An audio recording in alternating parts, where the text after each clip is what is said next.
Hello, friends. Welcome to Cornerstone Collective. I'm your host, Jay Brown. With me is Gage Lee. What's up? As well as Angus McLeod. Hello. And Javan Brown. Hello. And today we're jumping in with this, guys. I saw something out of India, which was pretty interesting. They have made a new traffic light, and this is a place that goes crazy with honking your horn. Every time you honk your horn at the traffic light, it resets the timer. Wow. What do you think about that action? I think it's going to get a lot quieter in traffic. That's for sure. They have like some crazy decibel meter. It's like in the hundreds, like it's just super, super loud. So they're always just running a horn. So they're trying to fight that. And the only way they figured out how to fight it was to actually connect it to the actual thing. But see, if people don't listen to the traffic laws and lights and stuff anyway, does it really make a difference? I mean, if they're going to blow through lights, because I know in a lot of countries in the world, that's the case. It's that like is true. Those are more guidelines or suggestions or for foreigners to really obey. Sure. But everybody else operates under a different system. So I wonder if it will have any effect at all. I think they're reinforcing it with the police. But I think, man, what a crazy thing. I was thinking about that. All the places just run a horn and bop, bop, bop, bop, bop, bop. Places like we were at and, like living in Egypt or having been in India and run around or other places. Yeah, what a crazy thing. Man. Could you imagine if someone's and it like resets to 30 seconds, they get mad all the way down to like 2 seconds and they re-hit it and resets? You might murder somebody that's in a car by you. It'd be terrible. Yeah, I don't know. Might take a step down in the traffic violations, but like a step up in violent crime. Against each other. Yeah. I can't honk my horn at you, so I'm just going to come stab you. That's wild. That's right. That's wild. Some crazy stuff. Hey, we're headed it's end of November here in Arizona, and we're headed actually into Christmas season. Did you guys happen to see the recent drone shows they've been doing depicting the Nativity? Jay, did you see that? I did, yeah. They've been super cool. Like, I think there was a show of like 5K drones or something like that. That's right. Over 5,000 drones. And so, part of the had Jesus, Mary, Joseph, the whole shebang. And The then drone show guy? Yeah, drone show guy. Yeah, super cool. I saw it last night. Very neat. Very cool. Dude, so sick. Have you seen that, Gage? No, I saw the one that was fairly recent at the Vatican. Yes. Where they had that. I think that was the most recent one I've seen, though. And that in general is just a wild thing. Yeah, the pictures of Jesus and the different scenes. Yeah. Sure, yeah, and all of it's made from like these mobile little helicopters just running around giving little shows. I think it's wild. That's so cool, man. I've been watching a mess of that drone show stuff, and yeah, the drone show guy is a cool follow on Instagram. If you guys haven't seen that, check him out. Definitely an interesting follow for sure. So, man, could you imagine having to buy 5,000 drones? Well, I program them. I was going through his page and stuff, and I think he's got like $5 million worth of drones or something. That's crazy. Super crazy, yeah. And he went to a show, I think, where he saw a 6,000 drone show, and he's got 1,000 drones. So it's just wild how it can get even more high definition. Yeah. It's wow. When they talk about the things that are going to appear in the sky eventually, Yeah. I wonder if drones will be involved. Yeah, that's a good point. We were talking about that back when Jeremy was on with us about how those big mega drones that are kind of like the delivery ones that we were talking about. They're that size and are now flying with like LED panels, and they're flying with them through the air, and it's essentially like a hovering TV. They just put it wherever they want. Just gigantic blow-through panels.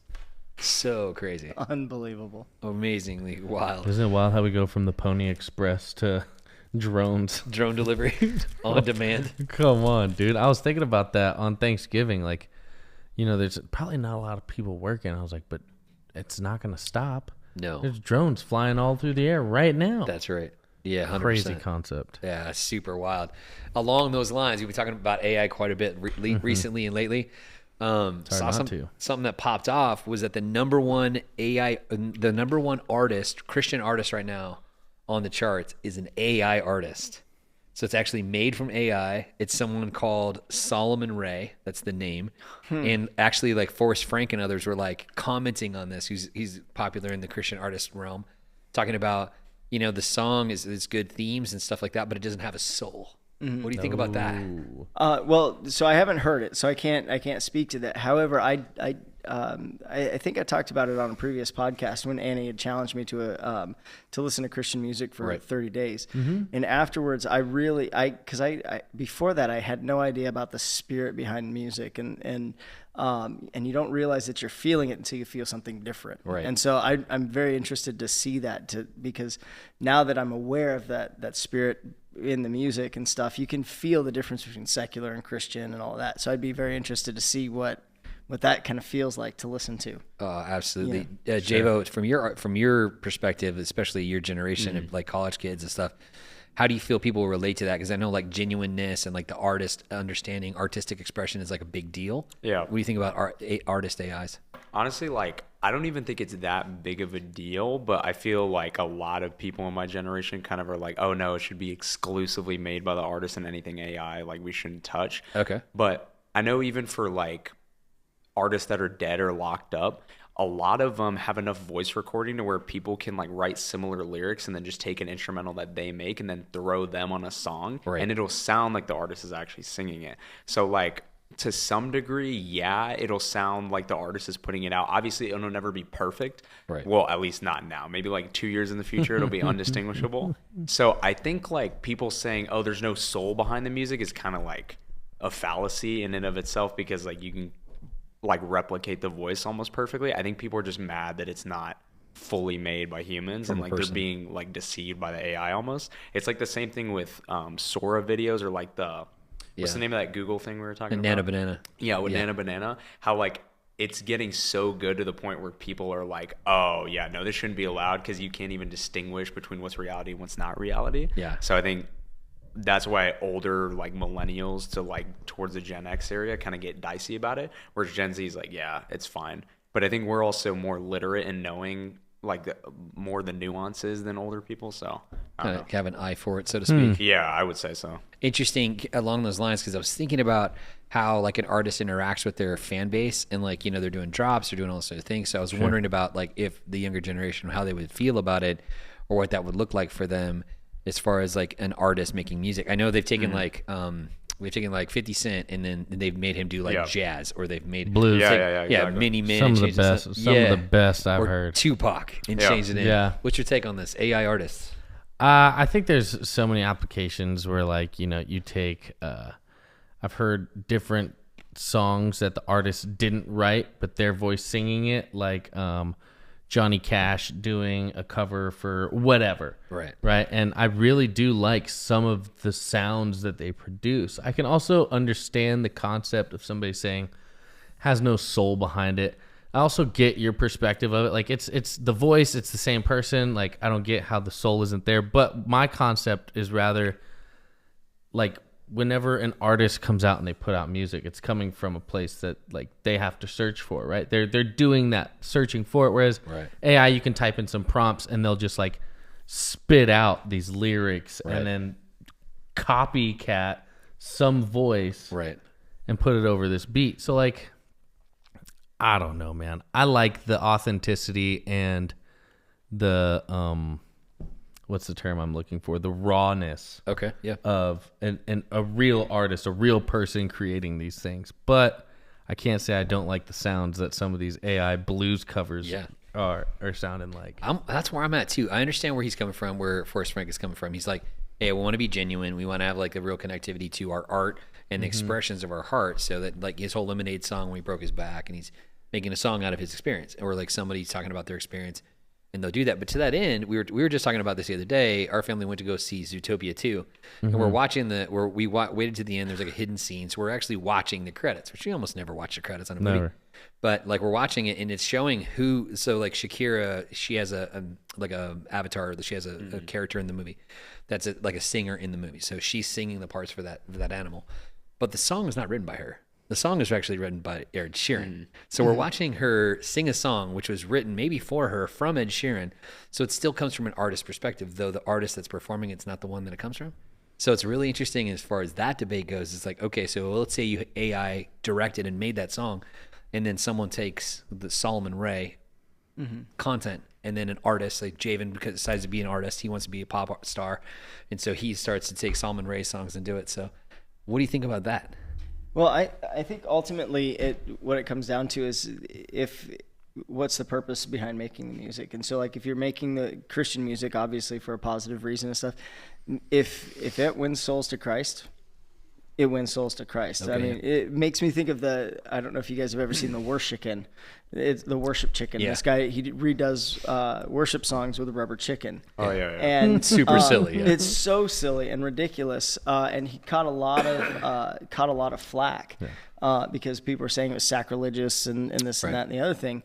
But so he made a response video where he was doing it and showed a lot of the comments where people who had been away from Christ for years saw this, and it was presented in such a way that it was so accessible that they came back to Christ. Yeah. You know, and so I think that regardless of whether a person made it or a computer made it, if it still leads That's you good. towards Christ, that's the goal. From a rubber good. chicken to Yeah. to like life change. Yeah. Yeah, that's Wild. wild. So I mean, It's crazy. the Lord can use whatever. I mean, He can use whatever medium, if it's there, you know. And so I think that there's that side of it too. So you can look at it from the artistry side, and you can kind of put your nose in the air for that. But at the end of the day, if the whole point is to win souls, and you're winning souls, then who cares the method, whether it's a rubber chicken or a computer or somebody strumming a guitar. There you go. Yeah, exactly. There you go. We were talking about this idea of streaming recently, and Javan, I'll pitch to you, but how impactful do you feel like streamers are versus like just YouTubers or other things in media? Like modern day, I think streamers are almost synonymous with content creators at this point, because like so many content creators are based off of streaming. That's what they do full time. And then they just happen to post like their VODs or clips that they have from like their stream and upload those as videos, or maybe they'll upload like a one-off video every week or something like that they do behind the scenes.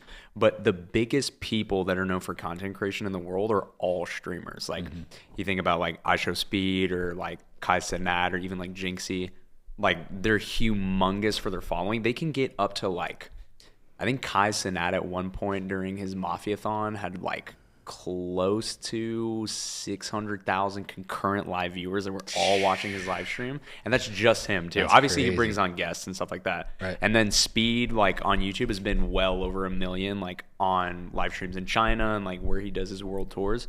So it's just crazy how we essentially have reality TV accessible to us whenever we want.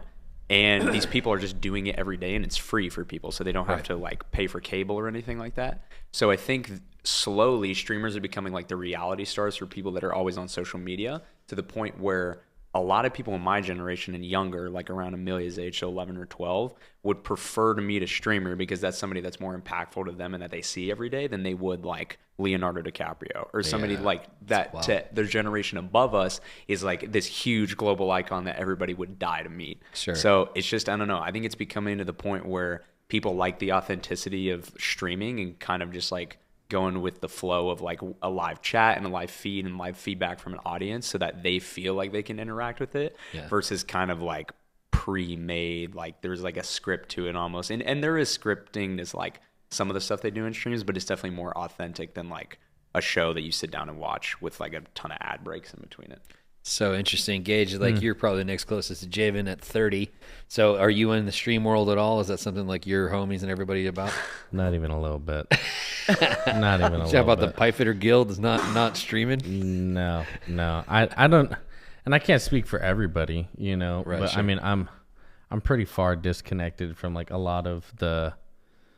I don't know. I can't say far disconnected because TikTok's definitely got a good grip on me. Okay. Because I'll catch myself doom scrolling all the time. Sure. And like I know who Kai is, I know who Jinxie is, but it's not like I don't know them beneath the surface. Yeah. Okay. Yeah. You know, I don't know their character of who they are as people. I don't know the things that they like to talk about, don't like to talk.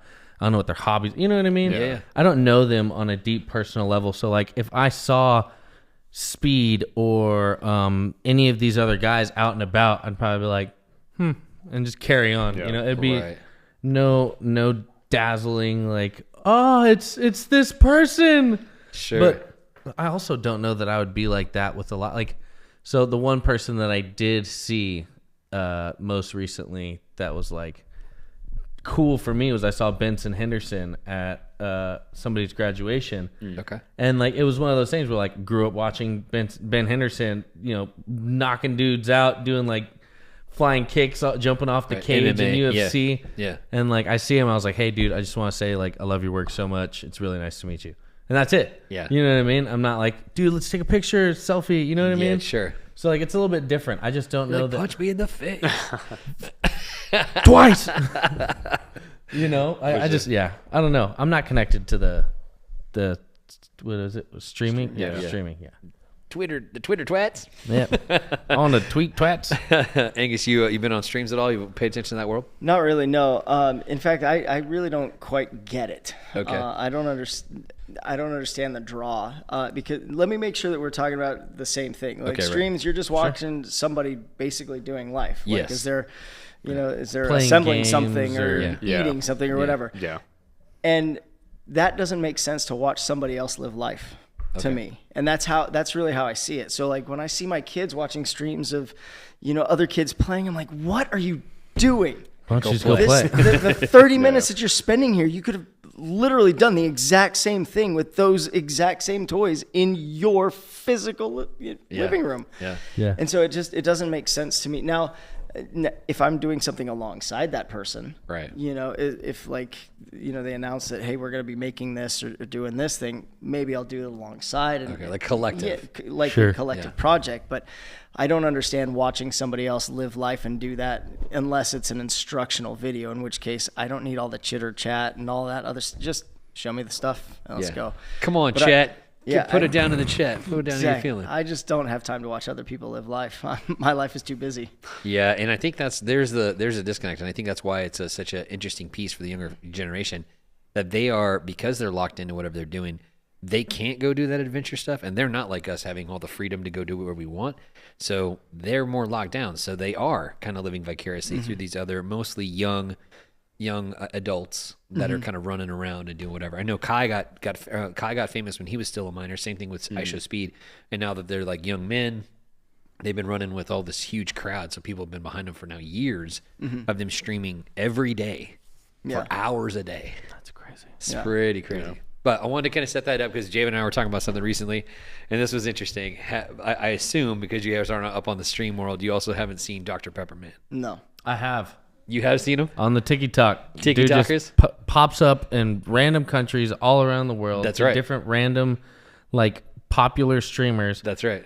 Wearing some kind of crazy hat. This is why you got to plug in, McLeod. Okay. Wears some kind of crazy hat and, like, Hat says gang. absolutely nothing. Says absolutely nothing. Just hands a person a Dr. Pepper, kind of like, and then walks off. That's right. He points at it or like he doesn't say any words, no words, and just pops off. Jamie, what do you think about this, man? Dude, it's so crazy. Like, I feel like if I was a streamer and I saw him just in the wild, I would have so many questions because this dude has bounced around like within the span of like a day or two, like all the way across the world. I think he went to like the U.S. and then was in Japan within a stream like within like a 24-hour window or something like that, and then in Korea, and then somewhere else in Asia. And he can find all of these different streamers. It's like, I don't know if he at some point like sets up or pre-plans this with like their management team or something. Yeah. Or if he's like a plant of some sort. He's triangulating coordinates. Dude, yeah, that's what I'm saying. Because how much public info is there on these people of like, I know maybe they'll be like, oh, we're planning on streaming like with this person. Sure. But most people aren't going to be like, oh, we're at this exact spot. Exactly. Like, so I don't know how he does it. Because he's a CIA courier. Yeah, that's what it is. He's just delivering orders. Exactly. That's what it is. No, it's, people say he spawns there like a video game. It's like he spawns out of nowhere. He's like literally, like he was on a thing, and I forget who the streamer was, but he is in the elevator that they get into. He's already in it. Wow. And then he just busts out the Dr. Pepper and hands it to him and then walks off. You're like, what was that? It was so wild. We got on a chain, Javen and I was late at night. We were watching a bunch of them. He came back from over at his apartment. He came back over, he was at the house, and we were just tripping out. I was like, dude, this Dr. Pepper man, wild. I love it. Plus, you got to have to find a Dr. Pepper abroad, which is really hard. As expat, has lived across the world, I know how hard it is to find a Dr. Pepper. It's not like in a normal store. You can go get a Coke anywhere, but Dr. Pepper's a little harder to come by. Sure. Do you think maybe he just packs his, not a carry-on, but a check bag? Even then, it's going to... You can bring it as a check bag. I guess. But most of the time, they don't want you taking like goods because they would consider it goods. Maybe you can do like a 6-pack or something. You'd have to. That's the only way I could process that Dude, happening. same. This is why Right, unless he's got like a plug for Dr. Peppers in every DP plug. every nation. he secretly works for Dr. Pepper. Yeah. He's a Telling you, DP CIA insider. is the only thing that makes sense. Honestly, why else? I mean, you don't see him just going and bringing like random soft drinks. It's always Dr. No, Pepper. it's always DP. And Wow. he's pointing at the Dr. Pepper saying Yeah, like, that's right. I know you want this. What's the streamer Javo that we were watching with Amelia? He does his own channels and stuff. He's a YouTuber mostly. Does a bunch of those challenges. He's like getting in the back of people's streams and stuff like that and hiding in plain We're sight. talking about Eric. Yeah. So Eric he was hiding in people's streams on purpose. So sometimes they know about it and other times they don't. So he'll paint himself like for you guys right here. He would paint himself the slats in the background and he would stand there and try not to get caught on stream. And they would see the chat if they say Eric and say his name and where he was. But he would come on as different characters. He'd be like someone's filmer. Like if I'm filming Gage, he would be like me and we would sub out and it'd be him and then he'd go away. funny. He's really That is funny. funny. He created a character like this after Dr. Pepper Man called Penny Man. And he's dressed out in a superhero thing and he hands people, because, they discontinued the penny. So we just talked about this Yeah. recently. He Jars hands, of pennies? he hands them big boxes of pennies, like just giving them pennies and dude just walks away. It's so random. What do you think about that? Oh man, like that's also so crazy. But that makes a little more sense though, because he has connections to all those Yes, he's people, so connected, he yeah. definitely has the back doors to get into their streams. So yeah, I mean, maybe the Dr. Pepper Man does have connections to those people. I mean, you got to think he's obviously prominent enough for us to be talking about him on this Right. podcast. Yeah. People who are completely disconnected from Right. the streaming world. Yeah. So like, he's probably kind of connected. Maybe, you dude. would He have has to to think be. so. But Eric has he's got 15 million followers on YouTube. Yeah. Like he's a name. People Yeah, know but that's who he his is. thing. That's this his other thing. guy's Yeah, that's like true. The just same way. The same way. dude's drifting, man. He's spawning out of I nowhere. guarantee you, he did it for like 3 or 4 of like some pretty prominent people, and other dudes like, "Hey, that'd be dope if you popped onto my stream." No, Yeah. could be. But I feel like he's catching people that like are not ready, and they're like, "No way, dude!" Like I've the seen that. people they know who he is, but they're like genuinely shocked. yeah. That goes right back to the scripted part, though. Like so many people, we know for a fact. Listen, are out wrestling here- is real. Stop telling me otherwise. Sorry. Stop it. Just stop. You're breaking my heart. I forgot we had this conversation. You want me to tell you about Tooth Fairy? Your mom stole your coins. And tried to give them back to me. Yes, diabolical. Dude, so many people talk to me about that. They're like, I can't believe Gage's story about the Tooth Fairy. I was like, yeah, dude. That's crazy. It's so it's weird too how I knew like that was my 50-cent piece. That's hilarious. Like, wait a minute, that's hilarious. that little black smudge mark that I saw on my. Wait a minute, it's not there anymore. This dirty, filthy, stinking tooth fairy. Stealing your coins, putting them in rotation. Come on. Oh man, talking about online, Netflix just dropped Stranger Things, which is the famous show. It's in season 5, I think.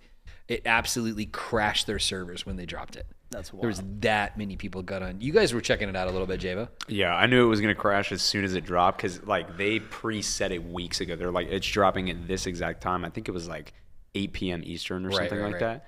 And as soon as it hit 8, I refreshed the app and it was just buffering for like a minute. I was like, "Yep, it's gone," because everybody was trying to Everybody watch it tried at to the watch exact it. same time. They crashed the whole Yeah, thing. exactly. Didn't they do that for the one of the last fights, one of the boxing matches they just had? Who was Yeah. it? I'm sure it was Yeah. a Jake Paul fight. Yeah, But Yeah. wasn't Netflix crashing for Yeah. that too? Yeah, for I think the it was Tyson Netflix. fight. Yeah, I Tyson, think so. yeah. I think just crash. Think about how hard it'd be to crash those servers. I mean, they have super robust. I mean, think about how many people watch Netflix yeah. every day, but they were all trying to get the same piece of material. Yeah. So just like crash Yeah. the whole thing. Man. Just pretty crazy. I think that really kind of sparks something about people's interest in the paranormal and about spiritual things. Obviously, it's a little bit more on the horror-ish, kind of futuristic or Sci-fi, yeah. sci-fi thing. It's more on that front, but I would say that there's still pretty strong pull to those things right now, and people trying to figure those things out for spirituality. 100%. Pretty interesting. Interesting piece this last week as well. Obviously, we record these and we kind of put them out in the future, but for reference, man, 2 major volcanoes popped off this past week.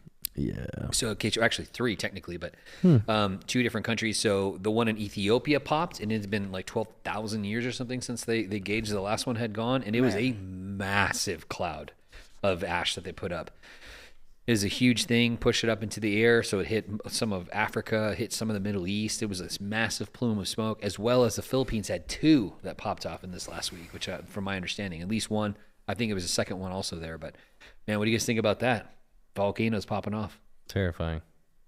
Very interesting for sure. Terrifying. I mean, just the thought of being in the vicinity of a volcano when it blows up. I mean, it just I can't even imagine how some of these people feel, especially like, say you got your family there, right, and you're within, say, 5-mile radius of this volcano, Right. and next thing you know, your ground's rumbling and there's plumes in the air. It's like, what do you even do? Yeah, it's just terrifying. Yeah, really crazy. I remember the last time happened in Europe, it grounded all planes because it couldn't fly through the smoke, couldn't fly Sure. through the ash. It like locked all Europe down for a long time. I Angus, know we think about it. volcano, man. Well, I think it's one thing if you're in a spot where you know there's active volcanoes. You know, that's like this erupts every so often, you know, and you kind of take that into your risk assumption when you buy property and stuff.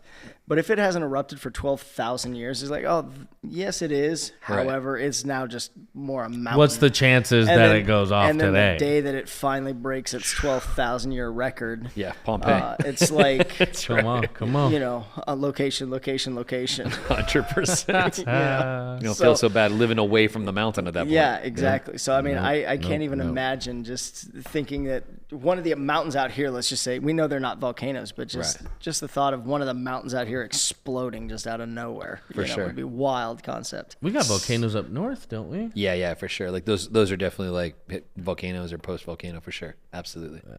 Well, I mean, imagine going to Javo, snowballing. we've been. I mean, we talking about all of us been in Hawaii or different things. Yeah. You've been in Hawaii. We played golf on a essentially a dormant Yeah. volcano, man. Dude, that would be terrifying if it went off like in the middle of just a golf run. Because like, once again, like to your point, like 12,000 years, nobody in their right mind is thinking that it's gonna go off. For sure. And then just like on a random day, just out of nowhere, you just see like a cloud of smoke coming from a nearby mountain, and you're like, That's right. what is going on? And like even the rumbling that starts happening, you're like, oh snap! Like there's. Yeah, I would be scared out of my mind.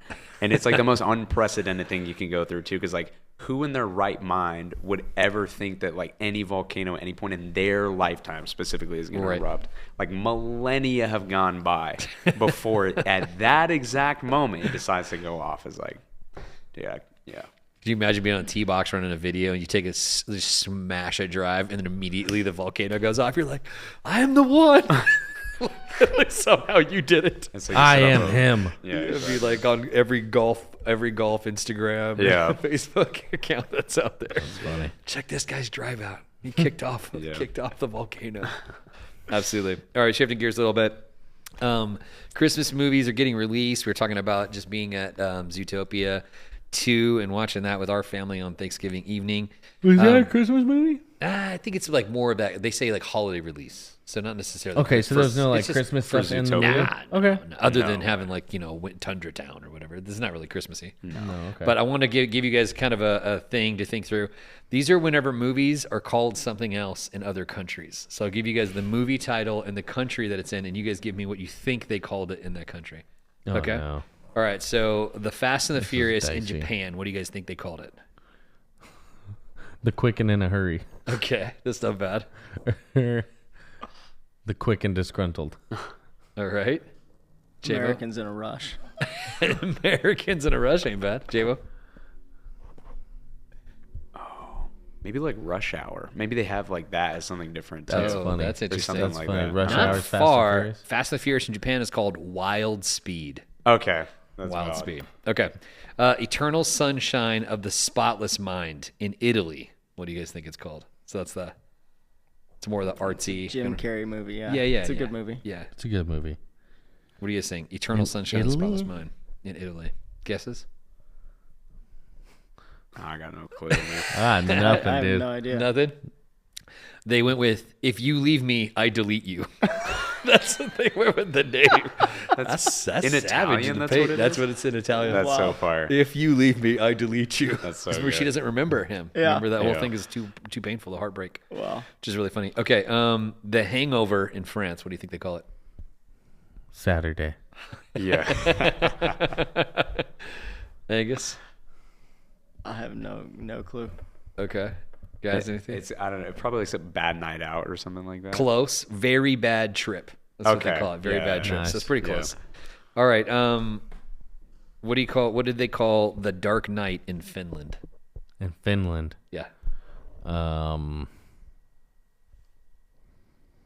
So Christopher Nolan's Agent Batman. of Death. Okay, that's Ooh. interesting. Ooh, that's That'd not be bad. cool. Not a bad name. Trademark. Finland. Hashtag trademark. I'm sure there's like 50 movies of that name already. Angus, you think The Dark Knight from Finland? I don't know. I have no clue. You guys will like this one. It's called Night of the Night. So K-N-I-G-H-T Okay. of Of the the Night. N-I-G-H-T. Exactly That's right. cool. Night of the Okay, Night. Willy Wonka and the Chocolate Factory in Denmark. In Denmark. Javen, what do you think? Oh, in Denmark.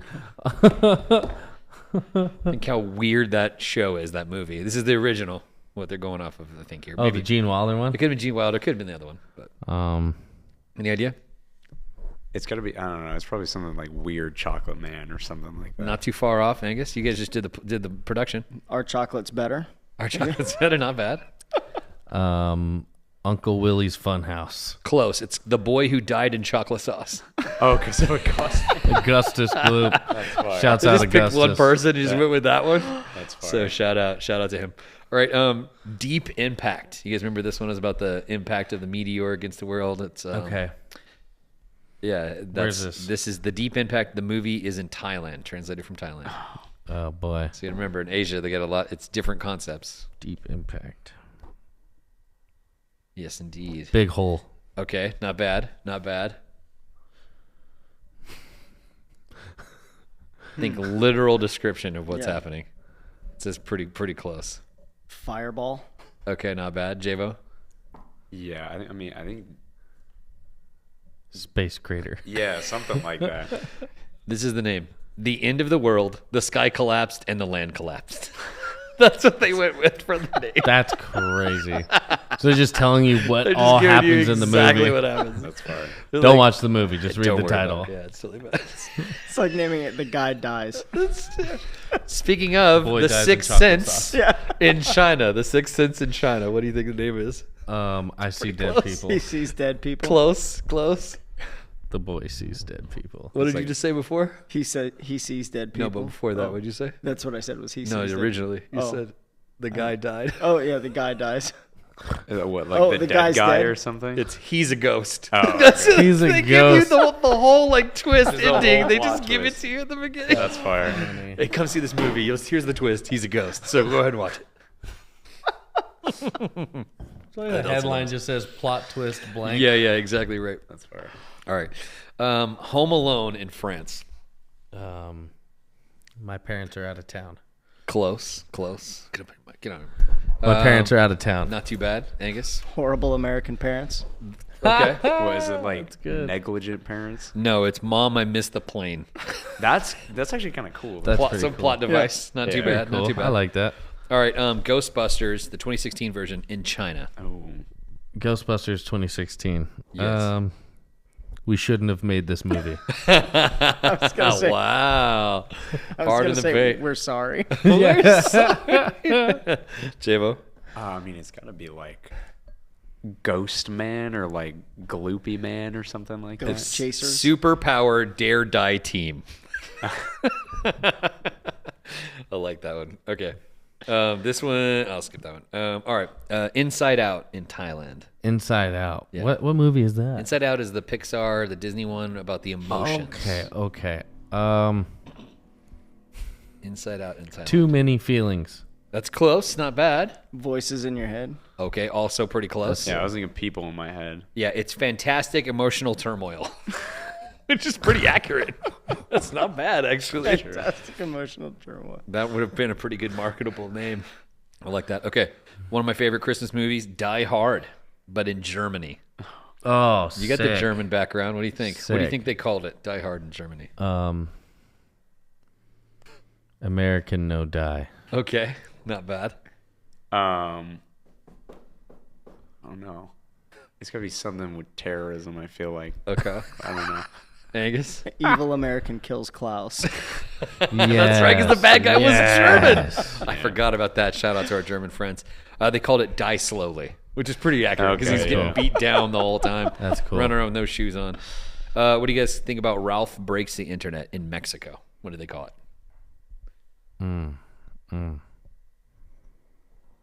We got two more here. What we'll do after this one. Ralph Breaks the Internet. Any guesses? Guesses, think. Javen? They called it Wi-Fi Ralph. Why? Wi-Fi Ralph is what they called it. Interesting. So. That's crazy. Instead of Wreck-It Ralph, call it Wi-Fi Ralph. All right, what was Top Gun called in Israel? Metal Bird. Okay, not bad. Good concept. Iron Wing. Okay, Jamin. I don't know, like War Dog or They something. call it Love is in the Sky. Oh, That's cool. Yeah, That's a Love good is name. in the Sky. actually. That's what they're going with. All right, we'll go with this as the last one. The Matrix in France. The Matrix. Angus, what do you think? Matrix in France. The Red Pill. Okay, not Oh, bad. I That's like a good that. idea. I think like Fake World or something like that. it's all in your head. None of those are bad. The name they went with is the young people who traverse dimensions while wearing sunglasses. Which seems overly long and sophisticated. I've seen a lot of French films. I've never seen something this bad. That's really crazy. Young people that traverse, what is it? Dimensions Dimensions with sunglasses. while wearing sunglasses. Yes. Sick. Yeah, I don't know. That seems. I wonder what that movie's about. Yeah, that's a little bit of a stretch, I think. He dies in the end. Yes. Yeah. Well, that's also true. Oh my gosh. All right, we're gonna shift right into a bracket. Dun-dun-dun. The bracket today is we're gonna be looking at Christmas movies and see which one's gonna battle to the end I to be already the know who takes very it. best Christmas movie. All right, first ones that we're going through, and these are a list that we already seen on here from Publicity, I think is the name of the account that we running this from. All right, first two that are up is the movie Klaus versus Home Alone. Klaus was a great one. It's that newer animated one, right? I think so. Yeah, dude. Honestly, that one's great. I'm going with Klaus. You going Klaus over Home Alone? I'm gonna drop a ball on everybody in here. I've never watched Home Alone. Oh, Wow, that's yeah. you were too I've seen busy clips. watching the I've Young seen People in clips. Sunglasses movie. I think that's what Potentially. possibly. Gentlemen, Klaus versus Home Alone. Well, first off, Gage and I have some work to do on our friendship. That's all right. That's all right. Home Alone 100%. Yep. Home Alone 100%. Yeah, absolutely Home Alone. Yeah, it's Home Alone all day. I Whatever. mean, dude, come on. Have you guys seen the Klaus one? Yeah, I've seen it. Okay, whatever. All right, next one here: Edward Scissorhands versus Elf. Elf. Have you seen Edward Scissorhands? Jim? I've never seen it. Do you know who's in it? No, I just know he's like an iconic. Isn't he like a horror figure? Johnny Does he have, Depp. It's like- Johnny Depp. Oh, it's Johnny Depp. Yeah, Okay. he wears like a crazy leather outfit and has scissors for hands. It's He pretty. was on, like he pretty was on the created nose. like a Pinocchio type character, Oh. and so his creator gave him scissors for hands at first, and then before he was able to give him real hands, he died of a heart attack, and so he lived in this like mansion up at the end of the town with scissor hands. How is it a Christmas movie? It happens during Christmas time, Oh dude. my Come on, gosh. it's like Die Hard. Oh, okay. It's Tim Burton's that's Die valid. Hard. That's valid. Tim Burton's Die Hard. That's heavy. So Edward Scissorhands versus Elf. Elf. Yeah. Elf, hands down. I think Elf wins this whole bracket. Bye, buddy. Hope you find Find your dad. Exactly. See, I love Edward Scissorhands, great movie, but it's just no comparison to Elf, unfortunately. Yeah, I'm completely with him. Absolutely. It's super strong on Elf. I love that. Okay, It's a Wonderful Life versus Jack Frost. Jack Frost, the one about the snowman comes alive. Jack Frost. Jack Frost. Have you seen It's a Wonderful Life? Nope. I figured that much. Have you seen It's a Wonderful Life? I haven't seen either of these movies. Based off what I've heard, I'm gonna go It's a Wonderful Life. Okay. Just because I think people like respond pretty heavily to that movie, so I'll go with that one. Pretty good. Same as Javen, because I haven't seen either of the movies, and I'm already going to catch flack for not having seen It's a Wonderful Life. I'm going True. to go with Yeah. that one, because if I go the other way, my in-laws, my wife, the other people Exactly. close to me will disown me. I've seen both. They're good. I mean, they're good. What's the original Batman? Michael Keaton. He Yeah. plays the voice of the dad in the Jack Frost. So he's the element. The dad passes away. Essentially goes inside this snowman, has a relationship with the kids. It's nice. Yeah. It's a Wonderful Life is like hands down the classic, right? So it's got to win. Yeah. Their bracket, they have Jack Frost going through. I'm gonna say It's a Wonderful Life goes through. So we'll move on that. All right, Christmas Story versus The Man Who Invented Christmas. Christmas Story. Christmas Story. Christmas Story. Yeah, 100%. He'll shoot your eye out. I mean, come on. Yeah. It's a Yeah. classic. There's Gold. so many quotable pieces in that. Gold. Yeah. I knew people that went and bought the leg lamp and had that up during Christmas. Jingle bears. Yeah, exactly. Exactly. So many people try and stick their tongue on a pole, and it 100% will stick. 100%. And they learn that the wrong way, like how painful that is. I stuck that to the key that was in our freezer that was my latch key, my entry, and I stuck it on and the key got stuck to my tongue for quite a while. Definitely will. Yeah. Yes, that's right. Yep, You got to that's drink a some long warm thaw water or process. something else. Yeah, I didn't let it thaw. I pulled it off, and you could see the imprints on. Oh, it was horrible. Love that bad. for you. Love that for you. I did not. All right, National Lampoon's Christmas Vacation or the Santa Claus? National Lampoons. Christmas Vacation, 100%. Wow. Shaven? I haven't seen Christmas Vacation. We were talking about this the other day. Yeah. right? That's which one. I- See that? We watched. Okay, it but you last haven't seen night. Home Christmas. Alone, though. Christmas. Yeah, but Christmas Vacation trumps Home Alone every time. Oh, that's I haven't even watched Home Alone. Wow, but that's that's a hot take. Yeah. a I don't great know hot if that's take. going to go through That's- as we get into the bracket. We'll see. We'll see about Hey, that. I'll stand on that. We'll stand on I'll that. stand on that. So where are we going here? National Lampoon is where you guys yeah, going? send it Vacation. through, Really? that's fine. I would have went Santa Claus all day. No way. Dude, She's a National Butte Lampoon's Clark. great, but Come on. I mean, there's some good quotes. Obviously, I mean, Chevy Chase is like one of his 3 good movies. But I mean, like that's an honest take. That's not hot. That's a real take. Yeah. But I mean, dude, Tim Allen, bro. Tim Allen, Santa Claus. What about it? He's like the Santa Claus for that whole generation. Wow, Yeah. just giving Yeah. me to dry. I mean, friends it's- at home, you know what I'm it's- talking about. I guess it comes down to what type of movie I prefer comedy movies. That's true. When it comes to that, so that's more of a heartwarming family. Yeah, that's But so I default to that kind of Come on, Barabbas. Bro, no. lowbrow. Dang, that's lowbrow crazy. humor, Where he keep calling the head elf every name, Barnaby, Barabbas. Come on, there's some good bits in there. There All are, right, yeah. it's not quite National Lampoon. I'll give you that. All right, Polar Express versus Krampus. Krampus is the horror movie. Krampus. You go to Krampus. No, I'm just kidding. Polar Express. Polar I'll go Polar Express. Express. I don't think Polar I've watched Express. Krampus. I haven't seen Krampus, but I'd go Polar Express. Okay, Polar Express can move on. All right, How the Grinch Stole Christmas versus Christmas Chronicles. Jim Carrey? Jim Carrey. Christmas Chronicles. That was the one with Patrick Swayze. Right? It is the one with Okay, Patrick yeah. Swayze. Jim yeah. Carrey. Yeah. How the Grinch Stole Carol. Christmas. Yeah. Or, yeah. How Grinch stole. Yeah. 100%. How the Grinch Stole How the Grinch Christmas. stole Christmas. Yeah, I go the same. Okay, interesting. I'm with you guys too. I think that's a win. All right, Love Actually versus Christmas with the Cranks. I don't know either one. No, I've seen so- Love Actually, but I can't picture it. But I like Christmas with the Cranks. We watch that every year. And also Tim Allen. Yeah. Also Christmas movie. This is the one Yeah. where his kid goes off to college. They're like empty nesters. So he decides, I'm not spending money on Christmas. We're going to like shut down Christmas and we're going to go on a cruise. So like the whole idea is that they're going to go on this cruise for Christmas. And then the daughter comes home with a boyfriend and they're all like trying to put Christmas on for them at last minute. So it's like a whole thing about heartwarming, et cetera, et cetera, They et cetera. boycott Christmas. It's Yes, very- pretty good, pretty good. All right, Miracle on 34th Street versus Violent Night, which just recently came out. It's the Santa Claus who goes in there and kicks butt versus Isn't that the one that the guy from Hopper from Yes, Stranger Things? Stranger Things, exactly. Yeah. The actor from there. Oh, what am Nightmare. I going? Yeah, Wait, what was the first one? Miracle on 34th Street. I mean, I'll go that one. I think I saw the second one and I fell asleep through it, which is a marker of how good that movie is. So Wow, hot take. Sick. Thanks. I haven't seen either of those. So again, Really? Is yeah, it so Miracle again- on 34th Street? The Classic, dude. That's Yeah. Mr. Scrooge. No. no, that's Christmas Story. Yeah, That's Christmas, Christmas Story? Carol. Or no, Christmas Carol. Christmas Thank and you, Christmas. thank you. Christmas Story is the one with the you Wait, shoot what- your eye out. Yeah. Christmas It's a Carol. Christmas Carol. No, this is the one where it's a miracle with Santa Claus, et cetera, et cetera. It's old. All right, let me preface all this by saying I've never been much for Christmas. It wasn't until the last like handful of years where Yeah. like I got kids and like a reason to look forward to Christmas that I've really started to care about it. So like as far as Christmas movies, Yes. I'm not heavily tapped in. Well, I'm not tapped in. No. There it is. I'm That's working on honest. it. I'm working on it. That's honest. No, that's it.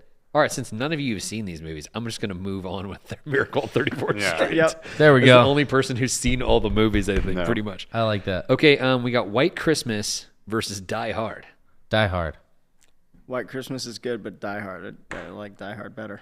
That's right. Yeah, it's got to be Die Hard. It's gotta be Die Hard. dreaming of Nakatomi Towers. Yep. exactly right. Yeah, Die Crazy, Hard is the crazy. win. You got to bring Die Hard through on the win. Okay, Scrooge versus Rudolph the Red-Nosed Reindeer. Did you say Scrooge or Scrooged? Scrooged with Scrooged, okay. Bill Murray. Okay, He's Scrooge. the Scrooged. TV executive. Love Scrooge. versus Rudolph the Red-Nosed Reindeer, which is the claymation one, the original joint. That's classic, and it gets its due. But Scrooge is. If I have a choice to watch the two, I'm gonna choose Scrooge. Yeah. Scrooged, Yeah, I think I'm gonna go home and watch Scrooge today. heavy rotation, Christmas. That's great. Javen, I haven't seen Scrooged, but based off what you say, it's probably better. So I'll go okay, Scrooge. everyone There we Scrooged, go. pushing There it we through. go. All right, that's legit. Okay, Arthur Christmas versus Jingle All the Way. Schwarzenegger. Jingle all the way. That's what he's trying to find the Action Man toy for his kid. You remember that? Wasn't really a big fan. Wasn't really a big fan. Gage is putting all these Christmas movies in a dumpster. Not Christmas Vacation. Gage's favorite movie. That's right. Scrooge. Scrooged. Yeah, that's good. That's funny. Javen, you seen these at all? I don't even think I've seen either of these movies. Really? But I mean, if it's Arnold, you gotta send him through, right? All right. Yeah, because it Jingle. was Arnold and Sinbad. Sinbad's the mail guy. Yeah, He's the Okay. mail carrier guy. who's the one with him and DeVito? No, it's twins. that's twins. Twins. Okay. It's not a Christmas Not a movie. Christmas. Not a Christmas movie. All right. 10-4. I'm a little tired today. I'm We are sorry. all filming this after having ran heavy through this weekend, so all of us are somewhat delirious. And after troubleshooting some camera issues and some eating way too much Chipotle, all of us are kind of like in a prayer now. We're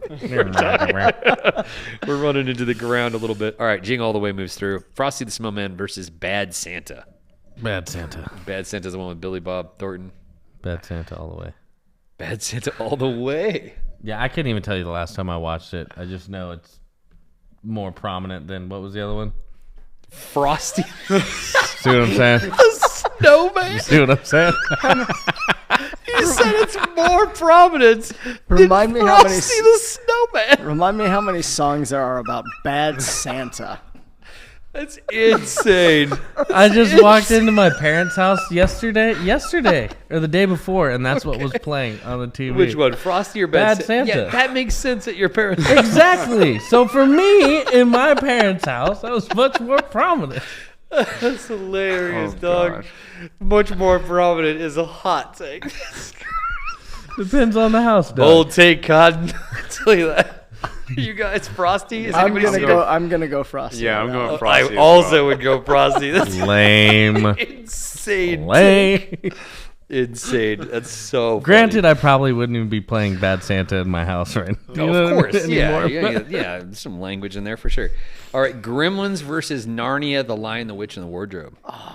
That's a pretty good toss-up. Well, how is you've never seen Narnia even a Gremlins. Christmas Well, 'cause movie? it's about Christmas, because the whole thing is about the sleigh and about how the Christmas comes. No. No, I'm not buying that either. I Forever totally agree. Winter. No way. Forever winter, because they had winter with no Christmas. That was the whole point. There's Santa Claus who comes and gives Gives them them the the gifts, the sword, way. the flask, the blah blah blah. I know they got stuff from Santa, but I still don't.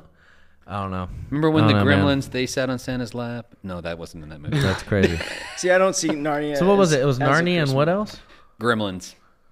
Gremlins? Yeah, I haven't seen Gremlins in a long time, but I Same. loved Gremlins. I don't think I've seen it in the 2000s. Are That's Gremlins? crazy. Gizmo. That's pretty good. That's pretty good. Have you seen it? Never seen it. Never seen But Gremlins. I know Narnia is get 'em wet. definitely not a Christmas movie, no matter how you argue it. So you're going- it has, you're has to going be Gremlins. Gremlins over Narnia. Yeah, I mean, it's not about how good the film is. That's not a Christmas movie. Yeah, Wow. that's kind of how I land on it too. I don't see. I mean, I So we're get the going winter connection. and all that Gremlins? stuff. I just like how they put one of them in a microwave and it blows up. So I'm going Gremlins. It's very Christmassy. Yep. What do you want to know about Jesus and the Nativity? Well, I saw this movie about this monster that's green. They put him in a microwave. And it's a lot more green. It's very green. It's very Christmas. Okay. Somehow the Gremlins have gone through on this ridiculous path. Heck yeah. Okay. We got The Holiday versus Muppet Christmas Carol. Holiday's like a rom-com. Muppet Christmas Carol. Muppet Christmas Carol. Yeah. Come on, man. You got Gonzo, Rizzo giving the rundown. So Yeah, it good. is. Such a good one. Love it. All right. Nightmare Before Christmas or Four Christmases. So that's the one Vince Vaughn and 4 Christmases. That it's one's. pretty great, actually. But Nightmare Before Christmas, people big fans of that. Yeah. Huge in that. I mean, they Nightmare dress Before up- Christmas. Really? Yeah. Javen?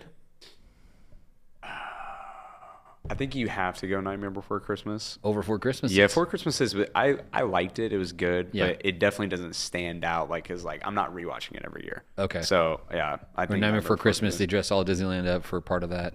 Yeah, that's what I'm saying. Is like it's that prominent. That Before Christmas is more prominent than See, Nightmare. I think Halloween needs to stay on Halloween, and Christmas needs to, like, I don't like when those like Crossover? Krampus and those kinds of things. Sure, I don't sure. like that dark stuff. Yeah. that's No, I super feel dark. it. Yeah, that's right. You want your fictional characters mixing with your other fictional Unless characters. it's Gremlins, because they're cute monsters that get microwaved. You know? That's All right, back on this. All right, we're going Home Alone versus Elf. This is like not even Elf. fair in this bracket. Elf. Elf? 100%. Has to be. This is a hard one. No, this is definitely Home Alone.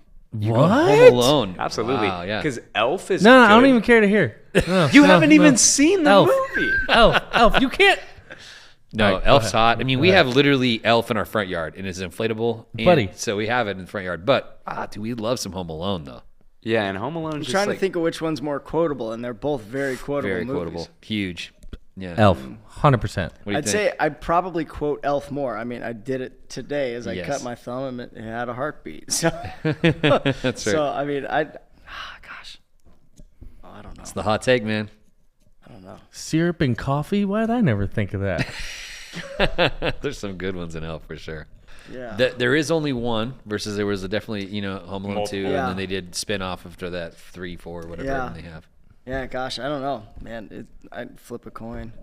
Come on. So What you got? what do you think? Unfortunately, I think I have to go Home Alone as well. And I love Yeah. Elf. I mean, You're the I love tiebreaker. it. You're the tiebreaker. I love it. What? I mean, Whatever. how is it? Home It's Alone. not, right? Home No, Alone. I Home I Alone. lean more towards Elf though. So we'll just call it a tie. We'll call it a tie. You can't. We There's can't. a It has bracket. to go bracket. It's a bracket. Oh, dude. Okay, Yeah, I coin don't know. flip. Anybody had a coin? All right. Nobody the close. phone lands. No, you screen get size the up. app. It's on Google or whatever. Oh, yeah. Just do coin Oh, flip real there- quick. there's a Okay, coin I got Let's flip. see who it is. Okay. Just tell it. Flip a coin. Yeah. Wait, who's calling heads? We'll say heads is Home Alone. Tails is Elf. It was heads. Ooh, there it is. All right, that's the one that's going through.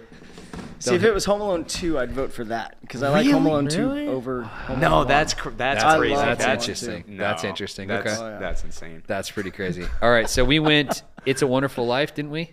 Versus Christmas Yeah. Story. Yeah. A Christmas So- story. Okay. Christmas Christmas story. Story. Yeah, I agree. Christmas Story, 100%. I mean, quotable. Got a Red Rider BB gun in there. Amazing stuff. So, okay, good. National Lampoons versus Polar Express. National Lampoons. Christmas Vacation. Yes? Yeah. You haven't seen it? I haven't seen it. I'll go. I'll get you a copy. I'll send you home Okay. with it. I mean, I think now if I really liked the movie, I'd probably go that. But I think for how rooted it is in like my generation's whole childhood, Yeah. probably Polar Polar Express. Express. Yeah, Polar Express is Yeah. huge for your generation. Yeah, that's what I'm saying. Unfortunately, we're all old heads. We outvote you. That's I mean, valid. so Gonna like, go the here's other the way. thing. That's valid. Every Christmas Eve, my family plays Christmas Vacation. Makes Every sense. Christmas Eve. Yeah, that is the sure. Christmas movie in the house. Yeah. For as long as I can remember. Yep. But I got kids now, so I'm taking my Yeah. kids to the Polar Express this year. Exactly. You know what I mean? So Yeah, it's exactly. like, it's a hard trade-off. Christmas Vacation is the first Christmas movie we watch every year. Really? Really? Yeah, we watched it last Wow. night. There you go. It's a good move. It's recency bias. We're going to talk about that later. Recency bias. Okay, next one that moves through, we have How the Grinch Stole Christmas versus Christmas with the Cranks. Grinch. Gents, what do you think? Jim Carrey, the Grinch. How is this even up for debate? No. I'd say Christmas with the Cranks. Wow. Yeah, I prefer that to the Grinch, Wow. I think. Jamin? I mean, I think you have to go the Grinch. He's like such a staple of like Yeah. pop culture Christmas. Huge. You can't go against him. Yeah, Amelia had like Grinch slippers on, socks, and pants last night at Yeah. the house just hanging out. She's like, check out my Grinch pants. I was Yeah. like, those are fire. And when we were working over here the other day, I was wearing Grinch pants. It's like you can't I go mean, away from that's it. still like a round the year thing in our Yeah, house. exactly. Like Yeah. we're like, ooh, ah. That's it. I'm not going. Yeah, totally. Okay, all right, next one. Miracle on 34th Street versus Die Hard. Die Hard. Die Hard. Die Hard. It is Die Hard. I'm sorry. Sorry, I'm Miracle on 34th Street, people. All right, we went with Scrooged versus Jingle All the Way. Scrooged. Wow. No Jingle All the Way on that. Jamin hasn't seen I'll either. trust her word for it. So I'll It go is Scrooge. probably Scrooged, actually. By the way, Bill Murray. Jingle All the Way is not the one with Danny DeVito, in case you guys were wondering. That one's not even a Christmas movie. I don't think he's in one. No, that's accurate. Okay, we are Frosty the Snowman. We did not go with Bad Santa. That's not Frosty the prominent. Snowman versus Gremlins. Gremlins. Frosty the Snowman. Gremlins. Come on. Yeah, it's Keep Frosty it real. the It's Snowman. definitely Frosty. There's no way Gremlins goes past Frosty. That's insane. Okay, we went with Muppet Christmas Carol versus Nightmare Before Christmas. Nightmare Before Christmas. I'm going to go Muppet Christmas Carol. Muppets. I don't know, dude. Javen? When was the last time you watched Muppets versus... Like every year. They play We it watch every year. Oh, really? Yeah, we Yeah. Muppets heads I over feel there. like I fall asleep every time we watch it, though. See, but that's also something to because say. That's something to say. I mean, I like Muppet movies. Yeah. I think Sure. there's definitely better Muppet movies. Yeah. That's a good one, though. I like the characters as individuals. One of my favorite ones is where he's like, they're like, please, sir, can we have some more coal for the fire? We're Yeah. freezing. And he goes, how would it be in the unemployment line? They're like, heat wave. See, this is what I'm saying, dude. Solid Yeah. quotes. What's the other one? Here comes Halloween. Here. That's not Christmas. I mean, What are you talking thematically it is. Oh, what are you talking about? Come on. But I think, I mean, yeah, it's like a whole Dickens book, too. So, Dickens. yeah, I mean, either one of them is Dickens. getting taken out later. So I think you go Christmas Carol and call it a day. Boom. Wow. It's going to be, yeah. So, okay, so we're going. Lame-o. All right, so we're back to the other side, which puts us at Home Alone versus Christmas Story. Home Christmas Alone Story. versus Christmas Story. These Christmas are Story. hitters. Christmas Story. Home Alone. Wow. Home Alone. I'm also Home Alone. I love Christmas Story too, man, but it's got to be other. I mean, Yeah. Gage is getting crushed over here. His dreams, ambitions That's quite all right. of Christmas. Quite all right. Okay, so we had, what did we have? We had National Lampoons versus Polar Express. The National Lampoons went through versus Grinch. National Lampoons Ooh. versus Grinch. Christmas That's Vacation. hard. Wow. Now that one's actually hard. That one's actually hard. You go ahead. Javen? I got to think about this. That's a First. coin flip. I mean, what pants are you wearing? The Wait, other day? I what's think the what was the second movie? Grinch versus Oh. National Lampoons. I mean, I would say Grinch. Once again, I haven't seen Christmas Vacation, Yeah, so there you go. it's not fair for me. Yeah. So I've seen both. I'm still gonna go Grinch as well. Actually. I don't know. I'm going Christmas Vacation, dude. The more I think about it in my head, like whenever he's like, "Hey kids, look, a deer," and he's flipping off the truck next to him. Yes, these are the kind of There's Christmas so many values we want to put here on the Cornerstone Collective podcast. So it's really super good. Are we at a coin flip again? Yeah. All right, Okay. flip the coin, man. what's heads going? Heads is Christmas Vacation. Christmas Vacation, Okay. and then Grinch is tails. Flip the coin. What'd you get? I don't know. The camera saw it before What me. is that? It's tails. Tails. Alright, We got Grinch. We got Elf. We got Grinch going through. It's not bad. Grinch going through on that side. Okay, so now we're at Die Hard versus Scrooged. Scrooged. Ooh. Die Hard. Scrooged. No. I'm way. also It's gotta Die be Hard. Definitely Die Hard on Flip this the one. coin. Okay. Got to flip the coin, man. This is down to It's coin violence. flips. It's violence versus comedy. So like, I get the side Yeah. of both, you know. Sure. Yeah. But I definitely got to go Bill Murray. I mean, I think you and I watch Die Hard every Christmas Eve when the girls are asleep, All the and then time. it hits 12 and we're still watching Die For Hard. sure. Yeah, we so, definitely watch it. It's like the movie going into Christmas. So Oh, that's fair. Yeah, we watch a lot of that. Yeah. Which So- I like almost never watch Scrooge. I did watch it last year though. It was good. I like Bill Murray. So Yeah. we watched Groundhog. Well, I watched Groundhog Day. well, I watched like an hour. He had of it. never seen Groundhog Day or any of these Bill Murray Yeah. movies because it's before his Yeah. time. You know, it's like the very end of my time. Yeah. Or very beginning of my time because he's before us. But I showed him Groundhog Day, and I'm quoting the whole movie because Yeah. I've seen everything. You know, Bill, Yeah. Phil Ryerson, you know the whole thing. But yeah, so that whole thing was Yeah. wild. Are we going coin flip? Coin flip. Of course. We're yeah. Wait, come so on. what's heads? Heads is Die Hard. Hard. Tails is Scrooged. Scrooge. Scrooge. Okay. Tails. Scrooged. Scrooged it is. All right, going through. Sick. Gracious. Okay, so we went. Where do we go? Muppet Christmas Carol versus Frosty the Snowman. Frosty. Going Frosty. I think I'm going Frosty. I'm also going Carol. Actually, gonna go the other way. No, it's definitely Frosty. The Snowman. Wow, outvoted on that one. That was Frosty hard. it is. That was hard. When's the last time you guys watched Frosty? When was the last time I watched Christmas Carol? You've never watched it, I don't think. Exactly. Exactly. That's fair. There you go. That's an honest thing. Okay, we are Home Alone versus The Grinch. Home Alone. Grinch. Ooh. Grinch. Got 1 and 1. Javen?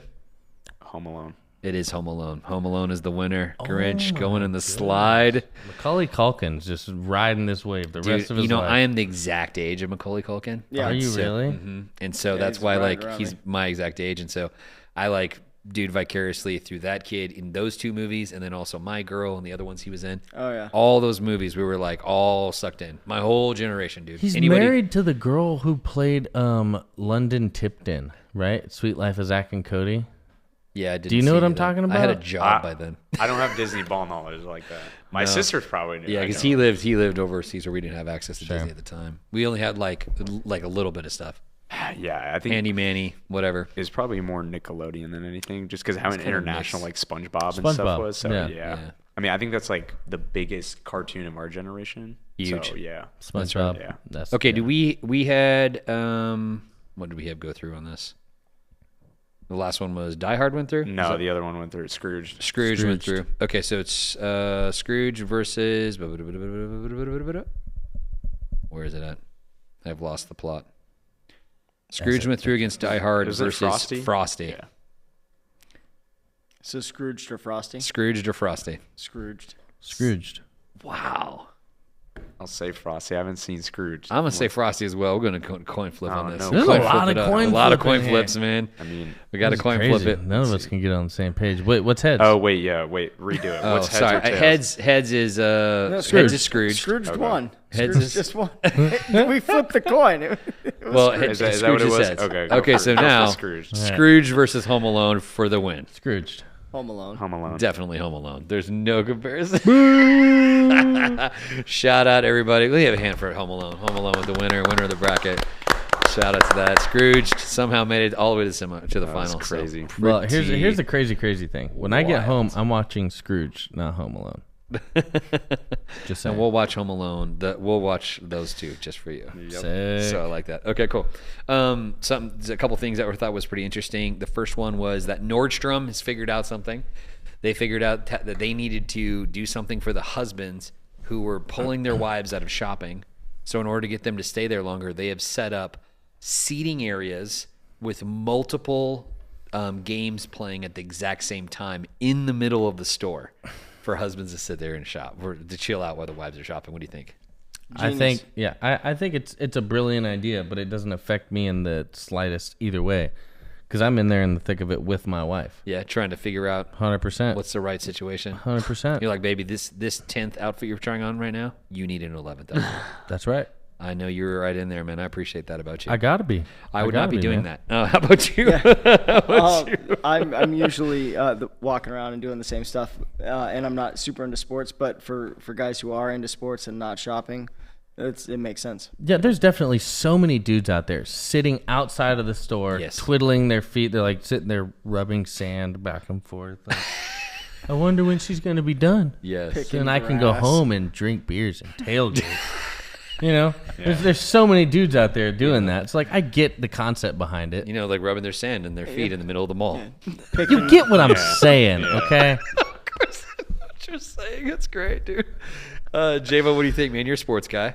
Dude, it is the smartest idea I've ever heard in my life. Like the amount of money making potential. I think they sell beer too. Yes, right? they opened up Yeah.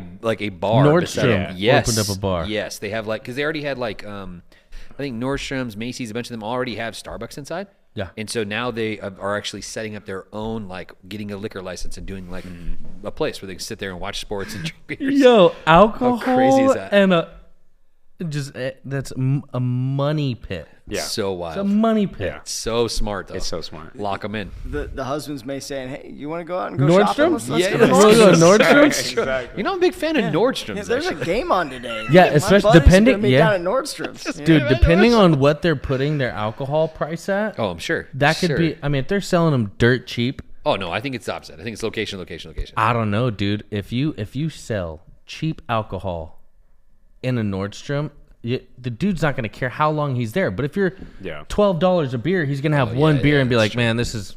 I'm not about to buy Yeah, another that's beer Yeah, for 12 it's gotta bucks. be- Let's but get out of here. They're like a high-end place, so I think that they would place themselves above middle. So it'd be interesting, but the concept, I think you're right. It's as the far as, same like, way trying to casinos will give you free alcohol to sit there and continue to play their slots. That's true. You're pushing money in a machine, though. That's it. Or whatever. That's it. Their wives are out there buying stuff. I guess that's true. But Good point. it's like the places that cater to kids but allow the parents to come in for free. Yes. You know, Sure. that's the way to do it, because if, we just went to a birthday party where they said, the dads slide for free. It's like, that's cool, because that's you. If you get the dads there, you've got the family there. You got the money. Yeah, you got the We're money. out here rallying for dads to get free beers at Nordstrom. No, I'm I'm not not rallying rallying for for that. I beers. just thought it was a very smart idea. Yeah. No. I think the idea when they did the coffee shop and did the Starbucks inside, I thought that was genius. Oh yeah, Because they're hitting their number one people that go to Starbucks are mostly female over male, even though guys go to Starbucks. They're going to get the more like, embellished drinks, or more like custom drinks and stuff like that. That's more their take. So it makes sense for that demographic. They're going to want that in their store experience. So they keep them in the store longer. Right. Because you start to get tired. We're all on the podcast getting delirious. It's like, man, you get tired, and then they're like, well, nothing that 3 espresso shots and some high sugar content can't fix. And then go by Starbucks, give them $8 and get their fuel for the next 2 hours of shopping. So pretty smart, man, on the trade-off. Yeah. I don't think it's a bad trade-off at all. There it is. That's right.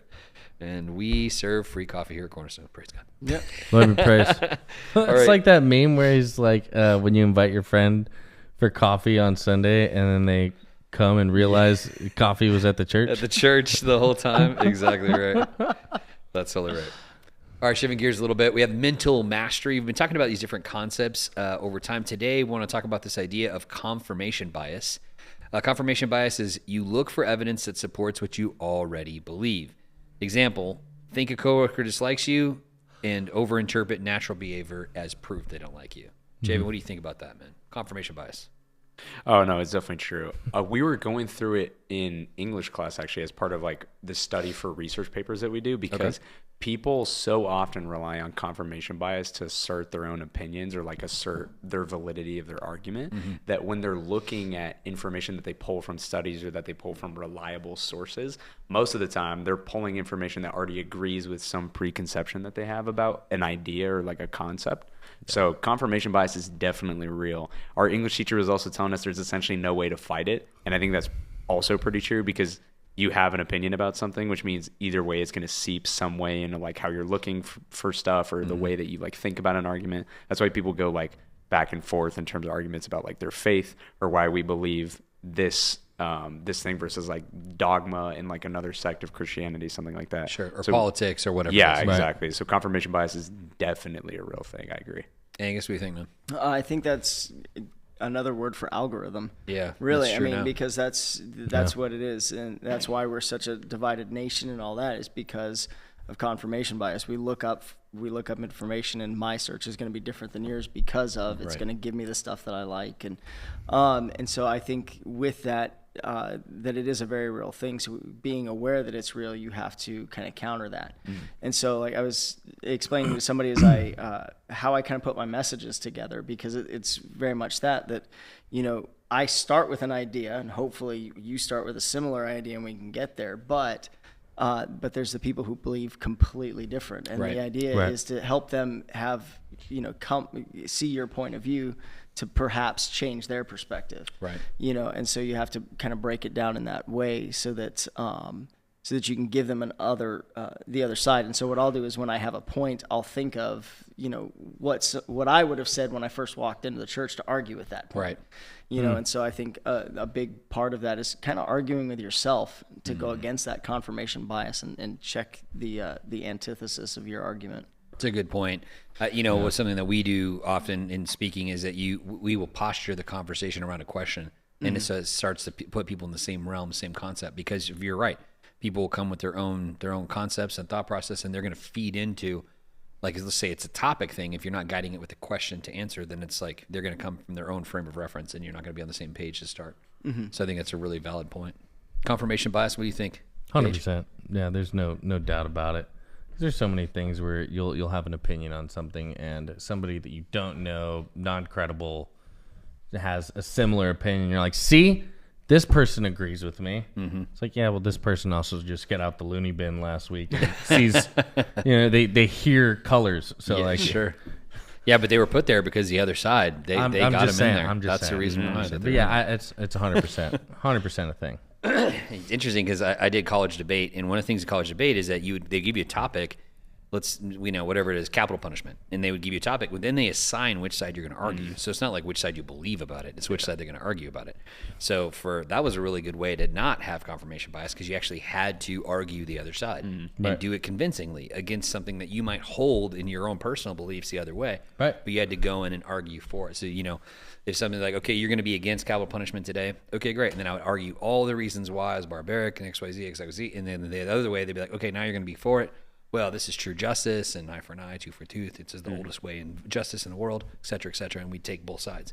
And so that's a really interesting way to fight confirmation bias for sure. I'm super thankful for my my composition teachers and stuff from high school, because that's exactly what they did. They would give us persuasive essays and things to do, and there was the topic that we wanted or the side, and then we had to write about the opposite side. Right. And so we would have to come up with those arguments. And so, I remember at the time I wasn't for or against it, but I had to write a paper on abortion. Right. And I took the for side.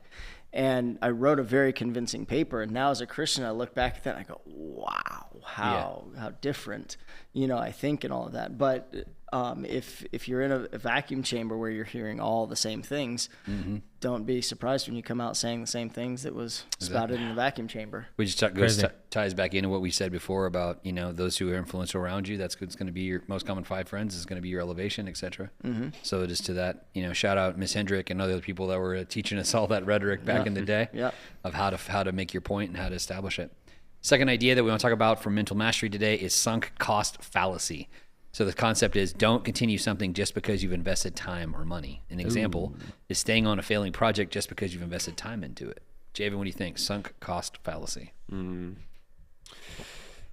I mean, I think that's true to an extent. Okay. I think a lot of people are willing to give up on things too quickly, though. As soon as they see it start to go south, they're kind of like, okay, yeah, we got to pull the plug on this and then just look at it a different way, instead of like sticking through the hard times and then seeing like the rise of something like shoot all the way up. Okay. I mean, even thinking about like a market, if people see like it's going down, like think about Bitcoin, where like it was sitting at almost 100K around like 2021, went back down to like 30, and then it shot up to like 120 at the beginning of October. It's like people that stuck it out made like 4x on their money. Yeah. So it's like, I think sunk fallacy cost works to an extent, but I think there's also definitely the opposite side where it's like, oh, if I stick this out long enough and really put my time and energy into it, I'll see some result in some way.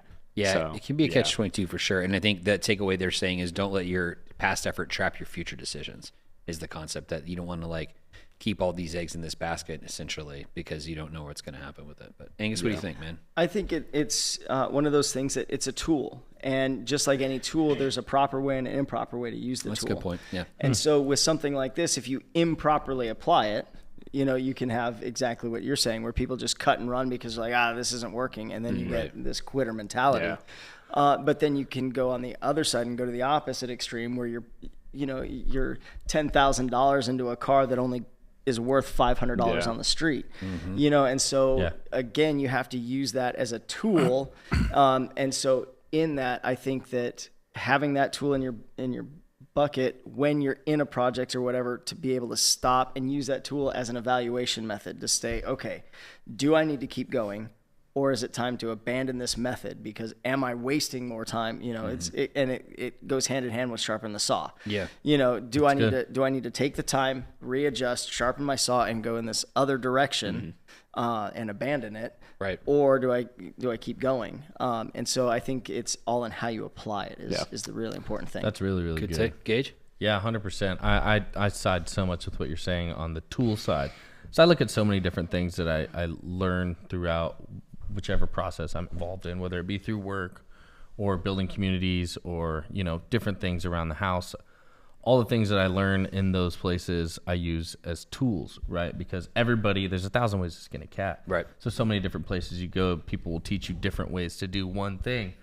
So it's important for me in my head that I take each one of those tools and I put them into my box. And then whenever I get to a place where I'm doing my own project, I have each one of those tools to utilize. In the same way that you're saying, instances where yes, it is applicable. Like if you got a sinking ship, you don't want to keep throwing flex tape on it. Yeah. Like this will work. You know, you're gaining twice as much water as you're pulling out. So it's one of those things where the ship's going to go down. It's just smart that you now you take the time, sharpen the saw, and you see, okay, it's better to go in this direction and do this now. Right. So I think it's super important to have that in the back of your head, and whatever you're doing, that like, okay, maybe cutting the cord and moving away from it isn't the best decision right now.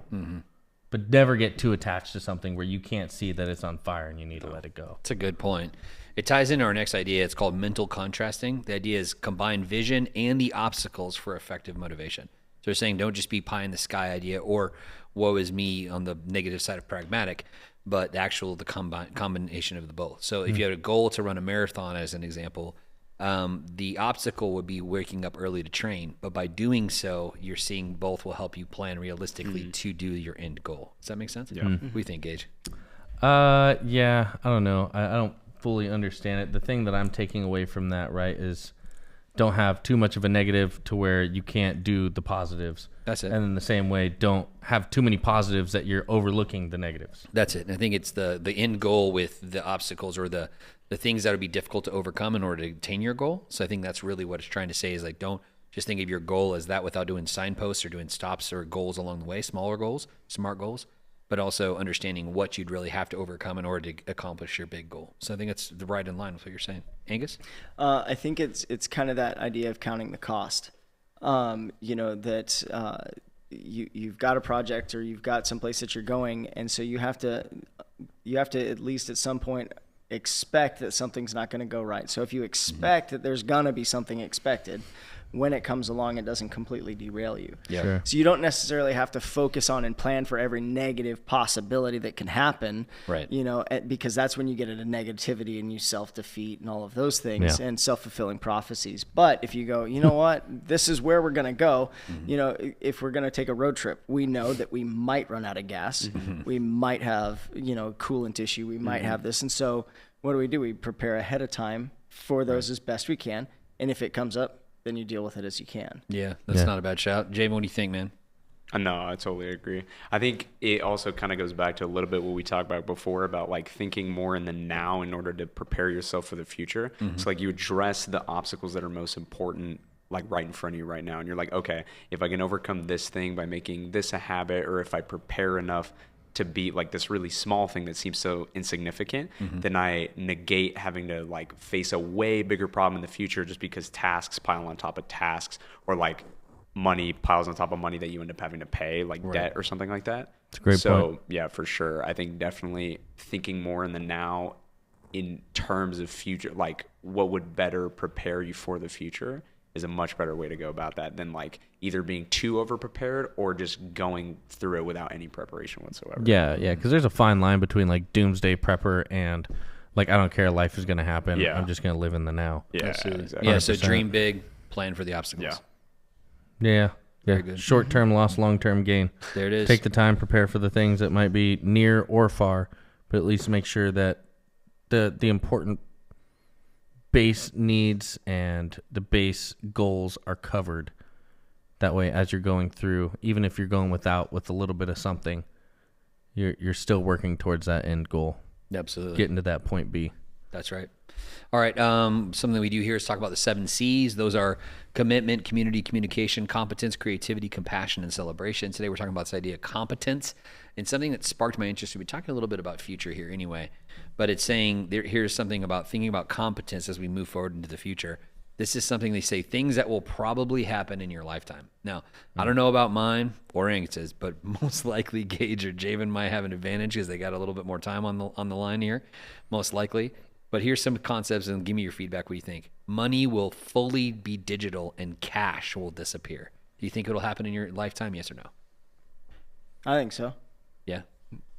Javan, what do you think, man? Well, like, are we talking worldwide or in the United I States? think U.S. for sure, but maybe worldwide. What do you think? I don't think so, though, because, like, you're talking about, like, the currency that we still have, as in, like, USD or, like, Euro or BRICS or whatever we have. Digital in the future. dollar. Yep. Yeah, I mean, in theory it would work. I think it'd be a lot more practical, but it's also like the cybersecurity that would be needed, and even to back something like the federal trust fund, because if everything's digital, then there's no physical trace as to what that cash actually ties to. So it's all numbers, and if people can change the numbers virtually, then it gets a little dicey. So I think making that argument as to it being secure enough on an international or even a national level is really hard to do right now. And even like 20, 30 years in the future with technology being that advanced, I still think it poses a lot of logistical problems. So I think in some sense, we'll always have some form of like physical currency, though I think digital cash will definitely be more prominently used. There'll just be some sort of like fail safe that we still have.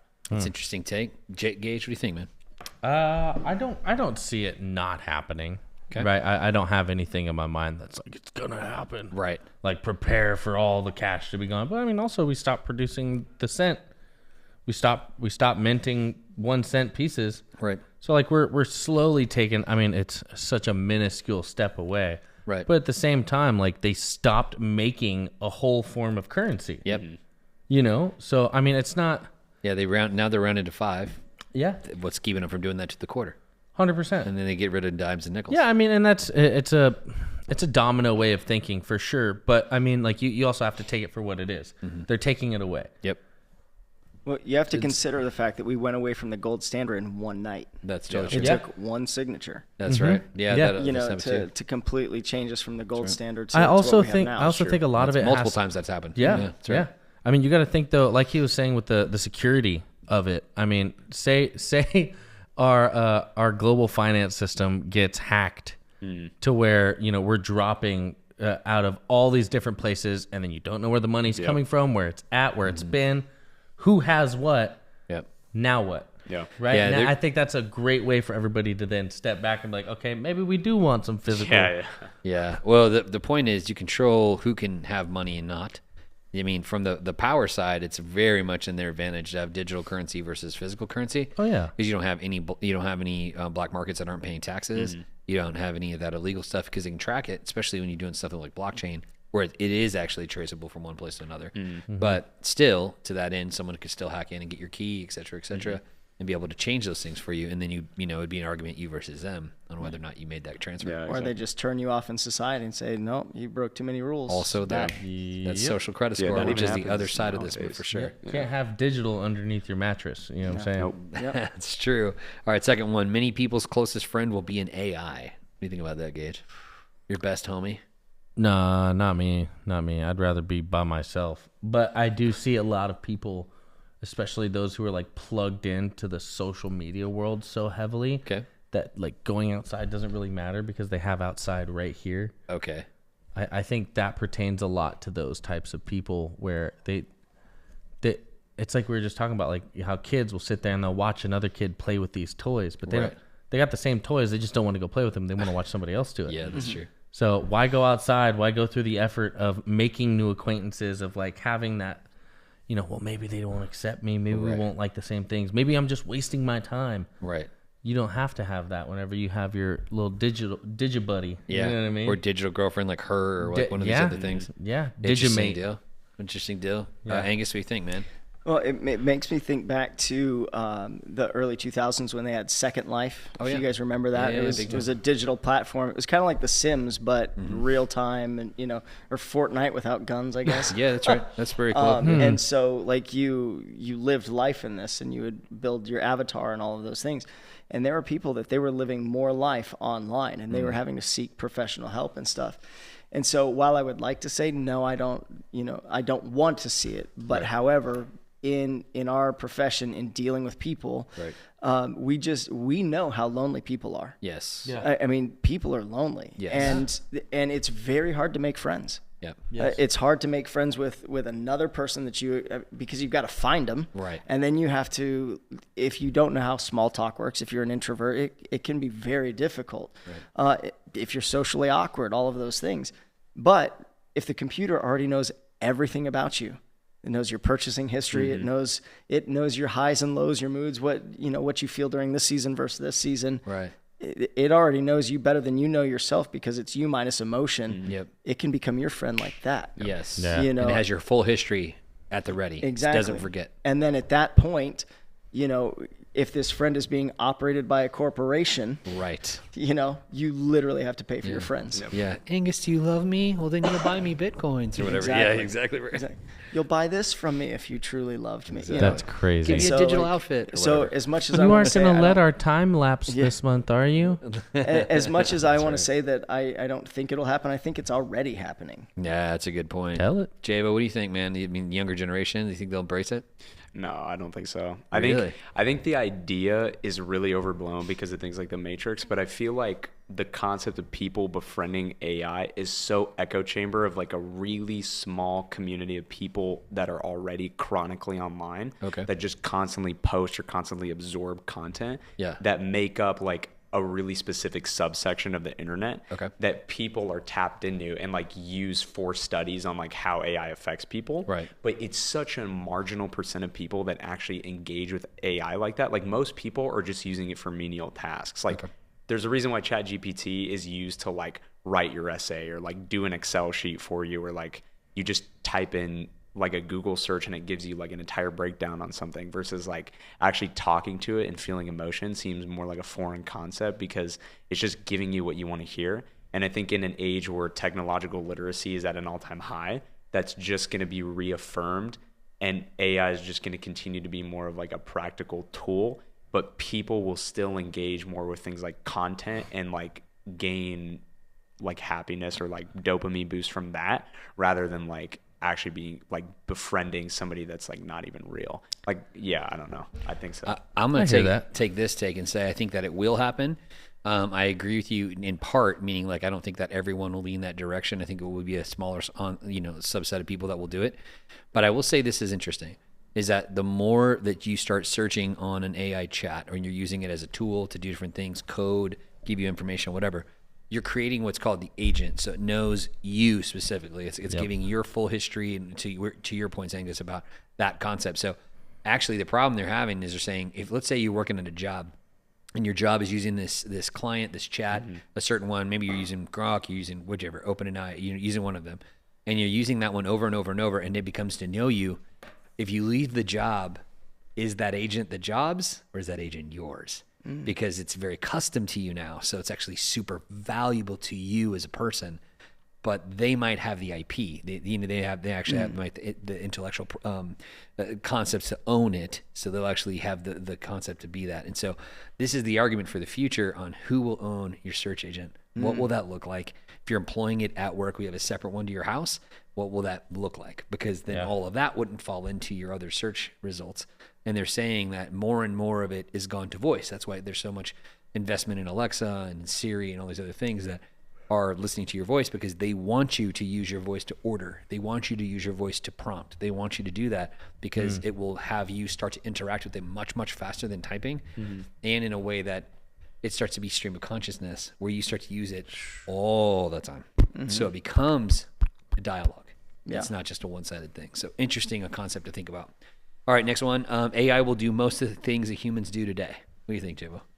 Yeah, like as far as menial tasks and like even physical bots that we've been talking about these past few weeks, it definitely could do that. Though I think like the aspect of human experience and like human intuition can't fully be replicated by AI. Sure. Because humans just have like a gut instinct almost to be able to do something out of the ordinary that spiritual. an AI, that an Holy AI Spirit. would never be able to take. True. Or even people that like just make like willy-nilly investments. They're like, okay, yeah, I think this would work, and then just become like millionaires overnight on something. Like an AI would never, by running percentages on something, be willing to take that risk. So I think That's like interesting. the element of human unpredictability would never be fully encapsulated. But as far as like if I needed to order groceries for me, or if I needed to like clean or do like really simple jobs that anybody can come in and do without prior experience, then yeah, for sure. But like for experienced jobs where you need like professional history to back your support for something, or even like medical diagnosis where people have like a hunch feeling about something, or like the human will to keep somebody alive, whereas in AI is like the probability of them dying is like more likely than not. So not giving them more drugs, Yeah, not exactly. giving more resource. I think that gets dangerous. So yeah, I think like more skilled professions will definitely still not be replaced. That's an interesting take. We talked about a lot of those humanoid robots, but China just went online with their first shipment of those, I guess, at the border with one of the other countries that's nearby them, and are essentially having them as interacting with people and et cetera, like a militarized humanoid robot, which is an interesting concept. It is interesting. AI will do most of what humans do today. What do you think, Angus? I think that that's very true. I think that there's even areas that we're going to be surprised at, because I've thought about this. Like, is AI one of those places that is my job safe, as a pastor? And the reality is people will buy anything if it's packaged right. Yeah, sure. And so the things that people will follow when they're searching, especially if the message is custom tailored to you. Yeah.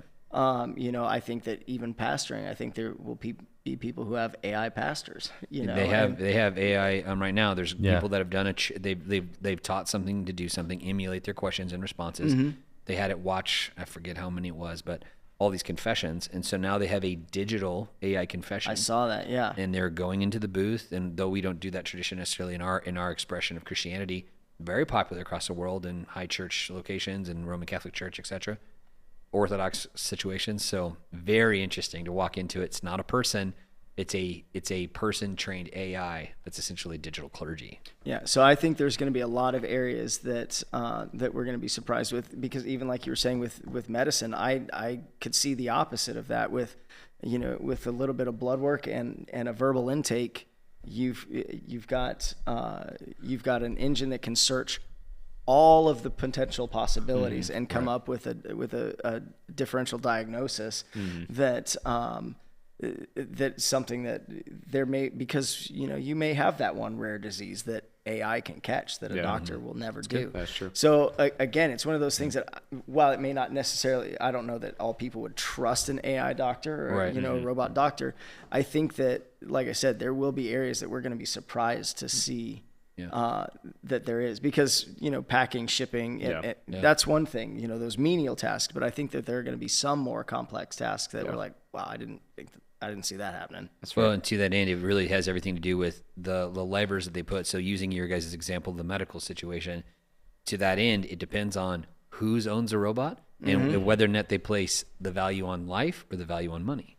Right. So if they're doing more on life than on money, then they will definitely do what Javan said. And hospitals are in it for the money, and so in doing that versus the life, just depending on the metrics. So if they're in their 20s, they probably spend more money on the life than on the money, worrying about that, saving them. But if let's say you're in your 60s, I don't think it's going to run the same way. Well, if an AI doctor copay is $20, but a human doctor copay is $200, how many people are going to be forced to go to an AI doctor? Totally true. We saw robots that were doing flooring. They were putting in flooring and cutting flooring to pieces and then putting them in. And as people that have all done flooring, I know Angus and I and others that have done flooring, not my favorite thing in the whole world. I was like, ooh, I like that robot. And then I immediately thought of all the other tasks. Like, you're hanging pipe in the ceiling. What do you think about a pipe fitting robot? No, not happening.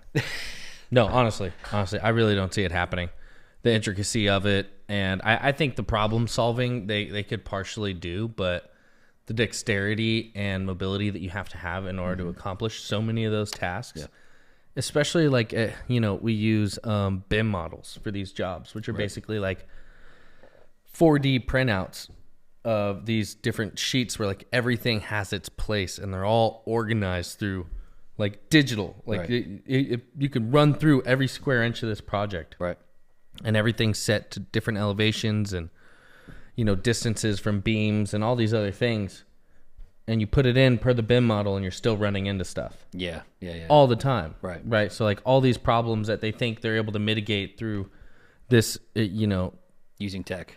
Yeah. Yes, they're using tech. I think the same way they think they could get rid of it. And don't get me wrong, some remedial tasks, I think it would be great to have. Sure. These lay down yard, these helpers. Yeah, just moving pipe from here Helpers. to there. Give me a pallet of this many of this product to this building. Exactly. An amazing concept. Hey, go sweep, mop, clean my floors, wipe down the counters. Hold this up for me while I weld this in place or whatever. No, screw that. No, I don't even want that, right? Because if a hydraulic goes out and it twists and it drops it on me. Yeah, it drops on you. Not to say that people can't do it, right? Sure. But like it hurts a lot less to hit a person in the face than it does a robot. No, anyways, I'm just saying that's crazy. Hot take.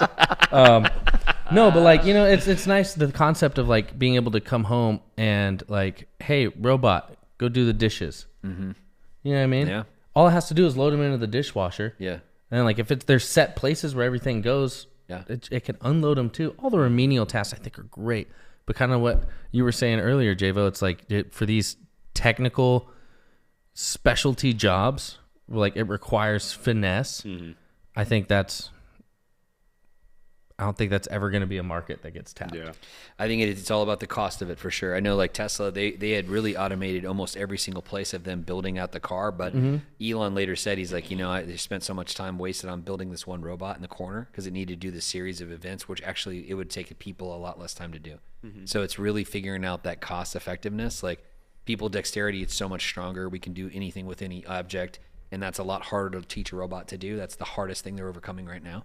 So they can do more of the simple balance stuff, up, down, side to side, that kind of stuff. But it's like whenever you're taking a book, you're just swinging it around and then putting it right back. It's like that's a lot harder to do.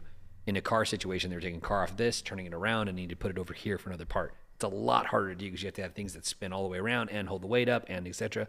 They could put it on a pair of like floaters and just spin this thing around, and people are doing it really quick. Yeah, because people have the ability to do so. So until it gets to that point, to your point, it's about how much money they're willing to invest in it. Yeah, and here's the other side of it, right? Like so much of that is all like what's it called? Like production style. Right. So everything's set up one after the other. If you go into, there's so many different types of buildings and so many different types of hazards and applications for the stuff that I do that you can't just build one robot that then moves throughout the entire building with that same dexterity, reaching into different corners, all the stuff. So yeah. Yeah, I think we're a little ways out from that for sure, but it should be interesting to see what it looks like for people to have that interaction with an AI friend or people that are working alongside AI, taking over all your tasks. We've already seen real-time translation, easing language barriers. I know I have a pair of AirPods in my pocket that will do that now, which is pretty crazy. That's already come online. That's been an example. What do you guys think? Do you guys think that humans will walk on Mars in your lifetime? What do you think, Javan? You hear Elon and all those guys talking about it all the time. Yeah, I mean... You hear about China talking about wanting to establish a moon base. I mean, walking on Mars? Maybe. Because I think, like... I mean, it just depends on how long I live, I guess. But within, like, definitely a 60 to 70-year time frame, I could definitely see that being a reality. But it's also... timeline for your life. True. But it's also because, like, the amount of time that it takes to get to the Mars and, like, fuel costs and stuff like that, like, they would have to have a huge... rocket to even get there with like a crazy amount of fuel. And then it's also reloading the fuel and coming back. That would be, or else they would have to establish a base over there. China just did it in atmosphere on their space station this year, or this week I think, is that they were able to enrich fuel in space. Which is a major hurdle to do, exactly what you just said. Huge. Because then they could come back. Because without it, we're mining fuel, we're doing all this stuff from, and we're doing that on Earth. You can't, to your point, carry it there and then come back. Talking about solar sails, talking about all the other things that get you back here. But that'd be a really interesting take. Yeah, I just don't think they would do it practically unless they could establish a biosphere on the moon first, and then they would be willing to go to Mars. Because now, like, rovers kind of suffice in terms of, like, data collection and things that we have, but we don't know enough about Mars entirely to be able to send somebody over there before we overcome hurdles that we can't even do on the moon, which is way closer to us than Mars. And it's also about like how far it would be to travel. So it's Angus, so Cornerstone moon-based church. I think we could have a Kubrick-style Mars landing video that we all get to see. That we film in LA somewhere? 100%. Out here in the deserts of Arizona or New Mexico. But I don't think humans will actually set foot on Mars. I think that we might get a movie that says it though. There goes my intergalactic church planting idea. Gage, what do you think, man? I don't know. I think there's so many different things that play into it. First one, I'm not even gonna more than scratch the surface of this, but like you can think about the concept of a firmament. Right, like it talks about in scripture. Right. But that being set aside, you're questioning if there is a Mars. No. He's talking about Operation Fishbowl. I'm tracking. That's what I'm saying. He's like, these are snow ideas globe in a digital screen in the sky. So like I don't know if we'll ever set foot on Mars. But I mean, if we were, I think the start of it needs to be nuking the poles. Red rocks. Yay, yay. You know what I'm talking about though? Nuking the poles, because that's Elon's whole concept behind making a livable Mars is to nuke the poles and then let, because they have ice on them and it'll take it, put it into the atmosphere. Yes. Create an So atmosphere. with that, I mean, what's the point of getting to Mars if not to make it inhabitable? Well, I know for sure. I mean, there's a reason why he has a company that digs in the ground. It's because they'll probably do that first.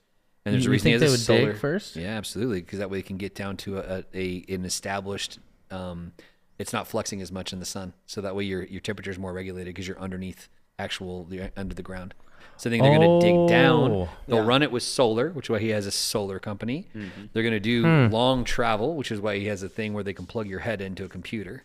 All these things are connected. So it's not like his businesses aren't intertwined. All of it is interconnected for what he really wants to do. So you think he wants to go out there, live underneath the surface of Mars? I think so. The first site will be that way. And population being there would then be able to plug into a computer and live in what? Well, no, I just think on your way there, that's the way they keep your mind running and not go crazy or die before you get there. Is they got to keep you sparked, but they got to keep you asleep. So you got to keep you in both. So we always watch stasis, and they're, we're in cryogenic chambers or something. They freeze you, put you in carbonite, and they push you around. It's like REM on steroids. A little bit. Yeah. So or what's the one, Voyagers or something? There's Foundation is an Apple series. That they do something like that. Same series. Interesting. Idea. So that's why I think some of these things are connected too. I agree with you guys. I think it's a long shot, long ways out, but I am open to church planting there if they do it. Yeah. So let's Hey, go with not that against idea. it.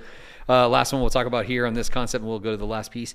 No one will drive themselves anymore. What do you think? I think they're working on that.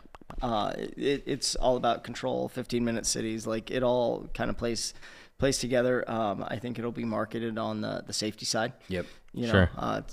No more deaths due to drunk driving or wrong way drivers or any of that stuff. Yeah. But it's just another system of control. But I think that eventually it'll be like that. But then our idea about having a manual car not being stolen will go out the window. 100%. Since they can steal it with their smartphone. Yep. Steal Only the guys who live out in the middle of nowhere with Yeah. thousands of vehicles on their property. That's right. Those I don't would be know, all the man. I people. really do like the idea of going into my car, crashing out, and waking up at my house. No, there's something really solid about it. I think that it's going to be really hard when that really happens. It's going to be super hard as far as anything that's substance connected, because I think it's going to just go crazy. Because they won't have any sobriety for anything. They just go sludge your way in and out of vehicles. But bro, I love burning steam driving around. Oh no, I mean, as You know, Americans, there's it's so a many, huge deal there's so culturally many for us. things. Yes, Yeah, huge. so many things. Yeah. I mean, you look at the lowrider communities; they Giant. all just cruise.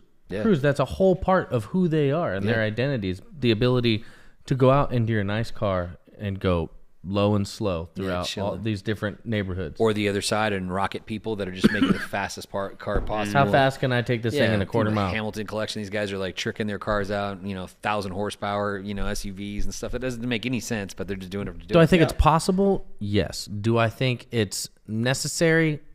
Not really. Do I think there's pros? Of course. Cons? Plenty. I don't think it'll happen. I'm on the other side. I think it will. I think that they'll go towards it. I think it's a lot easier for them to own the fleet, and then you don't have to own it, and it's all about payment, going back to that payment concept that we talked about before. Javen, what is your take, man? As someone who's a driver, been driving a couple of years, think they'll take it away? I think in urban cities they definitely will, like massive areas. So somewhere like New York City or like LA, where traffic is a terrible problem, but you also don't necessarily have to go as far. You just ban driving. Yeah, within the 15-minute intervals, you just have bots that set up to do the whole thing. Or even like Vegas, where now they have those automated taxi cars that can kind of take you wherever. It's super smart to do. And I think in areas where there are a lot of people and there are a lot of like drunk driving related incidents, like you were saying, it completely minimizes risk.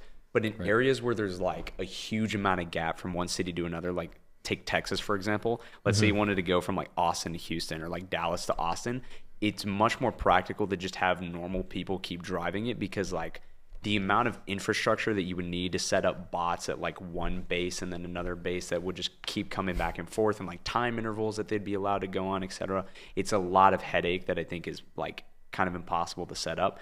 And then where my mind immediately went as soon as you said that is like, there's an F1 race this morning. Right. It's like humans love driving fast, man. So it's like the thrill of being behind the wheel, being in control of your own life, and just going a gazillion miles an hour.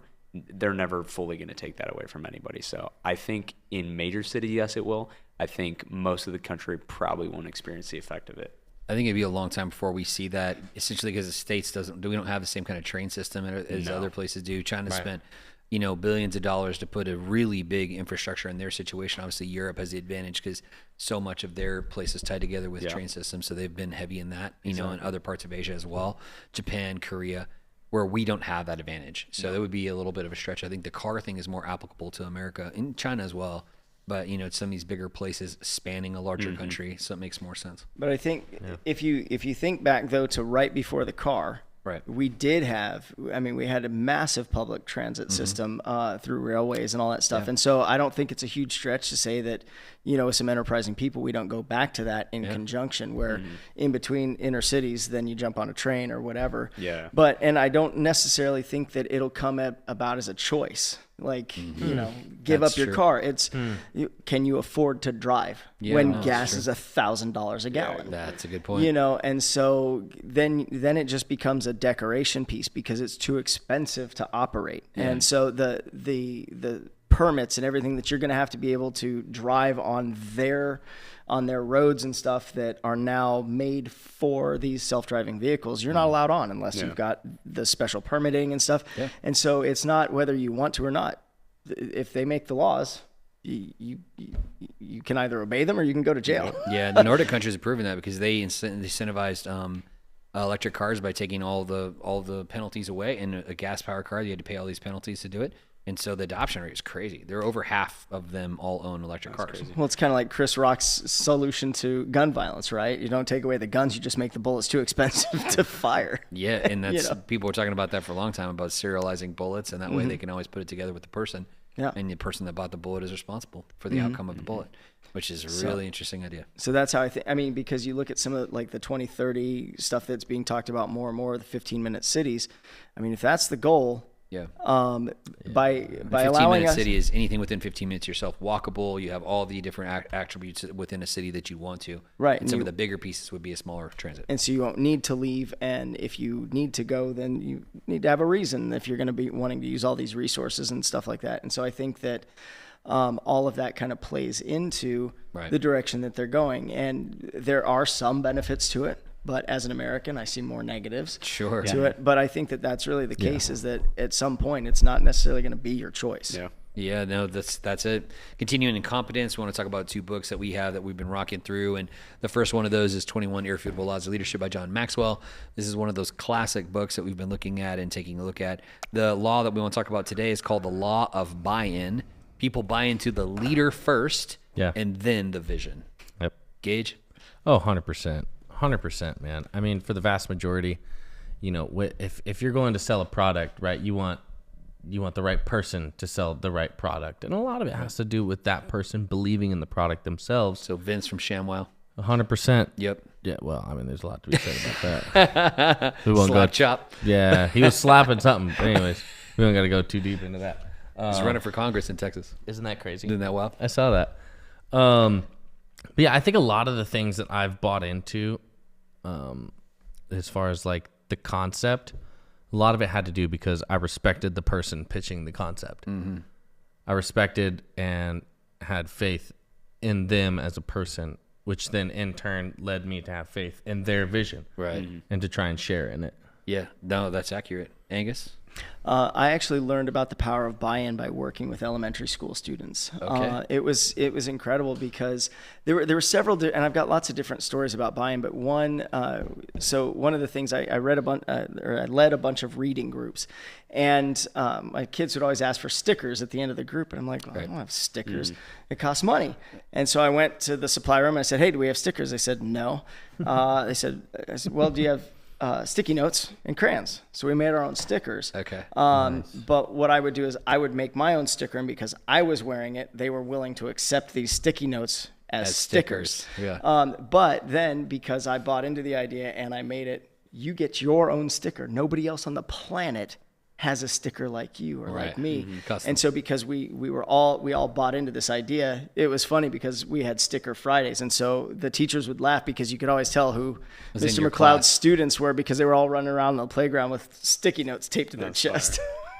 all your children come back and they're all wearing bespoke clothes. But if you just Monocles. give them a thing of sticky notes and you go, here's your sticker, they're gonna go, that's not a sticker. Yeah. So that power of buy-in was huge. That's a good example. Javan, really what do you good. think, man? Power of buy-in. Mine immediately goes to ministry because I mean we see it time and time again with pastors. It's like if the congregation can't get behind who the head of their church is, they'll never buy in. That's the whole reason why the Catholic Church has been able to function for as long as they've been able to function is like because they have all the people at the top vote on a pope that they think is going to lead their church in the right direction, then they can get behind the initiative of somebody that's willing to speak on behalf of the people and speak for the tradition of the Catholic Church going forward as the world continues to adapt. Right. And even within politics, it's like, even though the president is the face of like our country, he's not the person making all the decisions, if you get what I mean. Like there's definitely a council that sits behind him, maybe more, but we're not going to get into that. Sure. And Yep. then, yeah. Shadow government. Yep. Yeah, exactly. But yeah. Don't need to go down those roads. No. Yes. But The firmament. I'm following you. yeah, exactly. Yes. But you need a face that people are going to like and people are going to support for the sake of them having macho or them having some sort of charisma that people enjoy or like because they represent or relate to the people.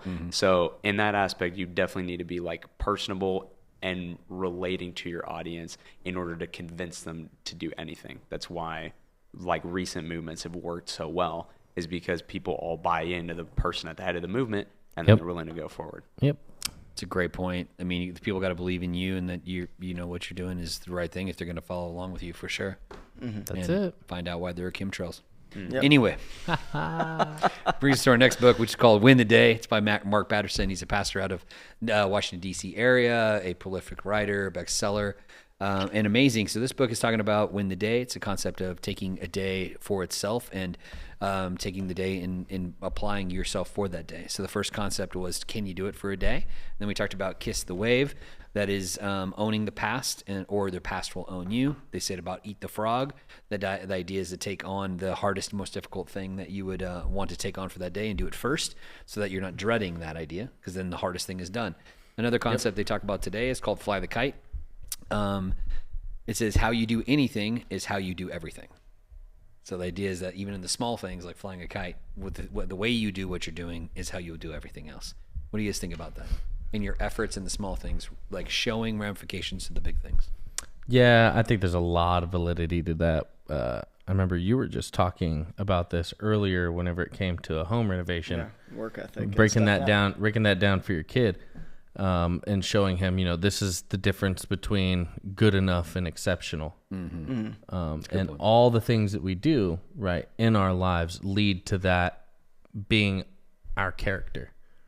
You know what I'm saying? So like how we carry ourselves in the little things. And, my wife heard this a lot growing up. So like it was something that in the early stages and sometimes even now throughout our relationship, I've heard referenced so many times is, if I can't trust you in the little things, how can I trust you in the big things? Yeah. If I can't trust you with the little, how can I trust you with the lot? And this is scripture, So, I mean, I think it goes to show like in everything that we do, we have to have some kind of standard.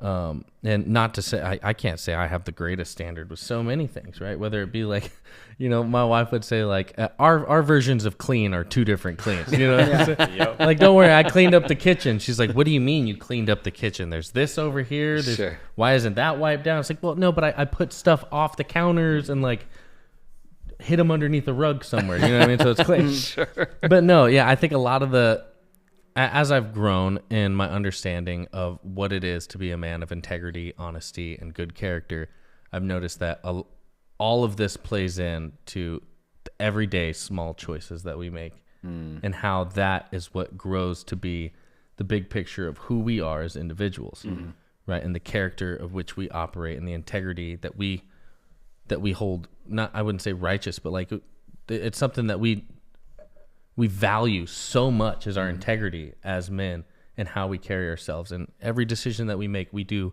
calculate it and for a reason. Good. It's good stuff. Angus? Yeah, I agree. I think For me personally, I take the things that I do very personal, and I pour myself into it because I want to do it well. That's just something I grew up with. And so the way I see it is when I do a task, it's almost like I'm signing my name on it. Oh, yeah. And that anybody who comes back behind me who says, all right, who assembled this table?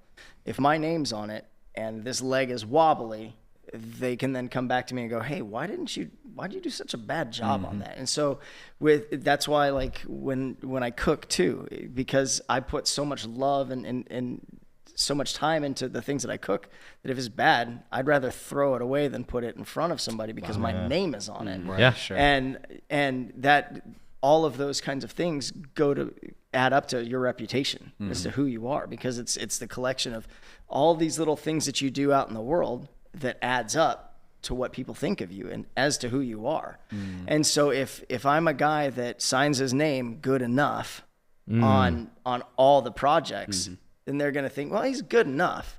So when they need somebody for help, are they going to go to me, who's good enough? Or are they going to go to the guy who's really good, who's an expert? You know, and so I would, not that I have to be an expert in everything, but I want to do it with as much expertise as I can.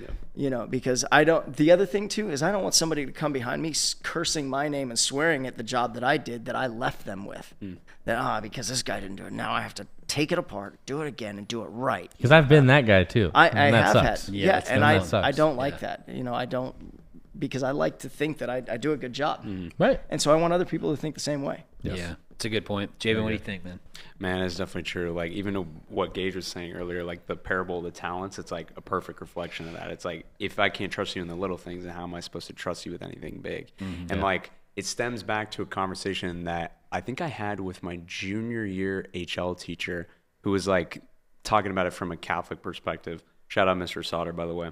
Shout out. And he was explaining how, as a person, it's like you're not judged by your intentionality, because behind the road to hell is like paved with good intentions, or however the saying goes. You get what I mean? Yep. But it's an accumulation of the choices that you make. That is you as a person, because what you choose to do, even in the little things, is a reflection of how you're going to treat something big. Because like you were saying, if you can't trust somebody with something extremely small, whether it be like cleaning up a kitchen or what you were saying earlier, and how are you supposed to trust somebody with like a huge job site or oversight on something that's like really important to not just yourself, but to a whole collection of other people? So that's definitely true. Good, it's very good. Very good. Hey, we're going to wrap up this one with some quick fire questions, and then we'll kind of jump for the day. We'll go Gage, Javan, Angus in that order, and we'll just kind of run around. First thing, what's your favorite type of weather, Gage? Overcast, 50, 60, like degrees. 55, 65 degrees, overcast. Wow. So you get 3 days of that here in Arizona. Yeah, I eat them up while I can, dude. Boy, do I eat them up. That's good. Javo, what about favorite weather? Honestly, I'm going to go like sunny between 80 to 90 degrees, but I think that's just because we're in the winter season, and I'm missing Anguilla, dude. It just keeps replaying in my head. That's, so you get about 3 weeks of that weather in Arizona. So that's about that. Angus, what do you think, man? I'd say in the 70s, cool breeze. Nice. Light clouds. Nice. Oh, man. I'll take one of each. Those are all really good. Excellent. I was gonna be like, I like plus 110. I just like like 2 months back to back.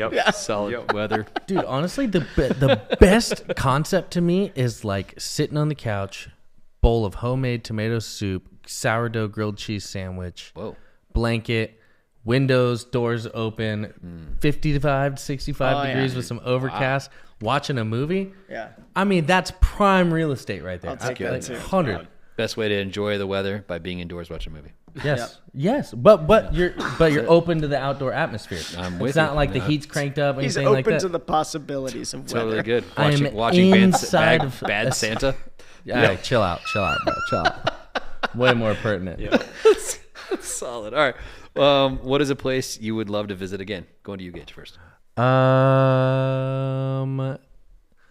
love to go to the cathedral in Germany, and I think it's in Cologne. Yes, been there. Amazing, dude. Yeah. Beautiful. Amazing. It's wild. Beautiful. So beautiful. So and they have like the old cardinals and stuff that are like buried inside of the walls in glass. It's gorgeous. Interesting gig. Javo, place you'd love to visit again? I'm going to piggyback off of what I said last answer. I'm going to go Anguilla. Okay. Dude, the white The white sand beaches over there are so pure. It was like, and we went on such a good day where it was like perfectly sunny and it was like nice and humid, but it wasn't overbearingly hot like it was in Florida or like it is over here during the summer. And it was, dude, it was so nice. I could just like sit out all day, literally chill on the beach, and that'd be a perfect life. And a quarter zip and a matcha. Do a startup. Yeah, something like that. Sell it, buy a spot so we can come vacation with what you. I'm saying. Yes. Sounds wonderful. Angus, what do you think, man? Vacation, a place that you'd love to visit again. Dunvegan on the Isle of Skye. It's a, Yeah, it's the McLeod's ancestral home. It's a beautiful spot. That's amazing. Just thinking about it today because of the fires recently, but what a beautiful city is Hong Kong. Love to go back. Love to spend some time there. Did not get to spend enough time. I spent like 4 or 5 days. So it'd be really great to go back and journey around that and experience it more. Some of the best dim sum I've ever had in my entire life. So good. That sounds so good. Have you ever tried extreme sport? If so, what? Yeah, I've tried a handful. What you got? Skateboarding. Skateboarding extreme sport. Definitely. Is Yeah, wrestling especially when you're extreme doing sport? loop-de-loops the way you're doing Is it. jiu-jitsu an extreme sport? No, I would say that's more like MMA. It's a It's like folding laundry with people still in it. It's like yeah, something like that. Okay. All right. Yeah, Just skate- say martial arts. cliff diving. Yeah, I'd say something like that. snowboarding. Yeah, I love cliff Snowboarding? diving. Yeah, Well, cliff my body 10 years ago loved cliff diving. Word. Let's see, snowboarding. Yeah. You ride motorcycles. You do some dirt bike action. Yeah, dirt bikes, quads, motorcycles. I don't know if And motorcycles. skydiving. I guess the way I was riding motorcycles could be considered an extreme sport. It's true. I used to love to lane split, doing like anything over 100 miles an hour. Yeah, that sounds terrifying. It's like, I Yeah, always just tell people like you're never as alive as when you're that close to death. that's interesting. It's a whole I'm glad you know Jesus. it's a whole vibe. It's a whole vibe, whole which I'm vibe. glad I'm plugged away from. This is, to shout be out, honest. Susie, who's hearing her son say this and want to embrace death. Yeah. Yeah, I don't want to embrace death anymore. If you jump high enough on a motorcycle, are you technically skydiving? What's the story? Oh no. How high am I gonna jump on a motorcycle? I don't know. I just figured you had. No. Oh, And jumping dirt bikes. no, not crazy, not crazy stuff. Because like when I was into dirt bikes, they were like little 85 cc's, and by the gotcha. time I started growing out of that, I was You're too big for them. Yeah, I was doing something else. Yeah, I I gotcha. was skating. You know what I mean? I was it was a lot cheaper for me to go skate than it was for me to keep working on dirt bikes. Yeah, And let's pay for petrol.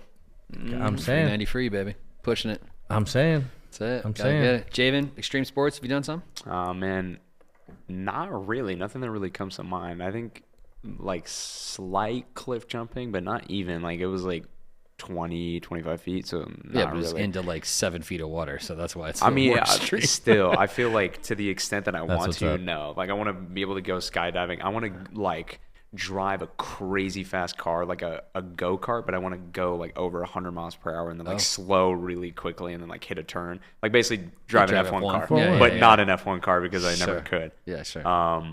But yeah, no, I'd love to do something like that. I think it'd be dope. Dope. Angus? Yeah. No, I don't think so. I mean, the most extreme thing was skiing, and I definitely didn't do that in an extreme way. So, but you know, again, as a doctor's kid growing up, I wasn't allowed to do any of that extreme stuff because sure. my dad knew what the visit looked like. He'd have you in one of those new NFL helmets that are padded on the outside. Also, they look like they're bobblehead.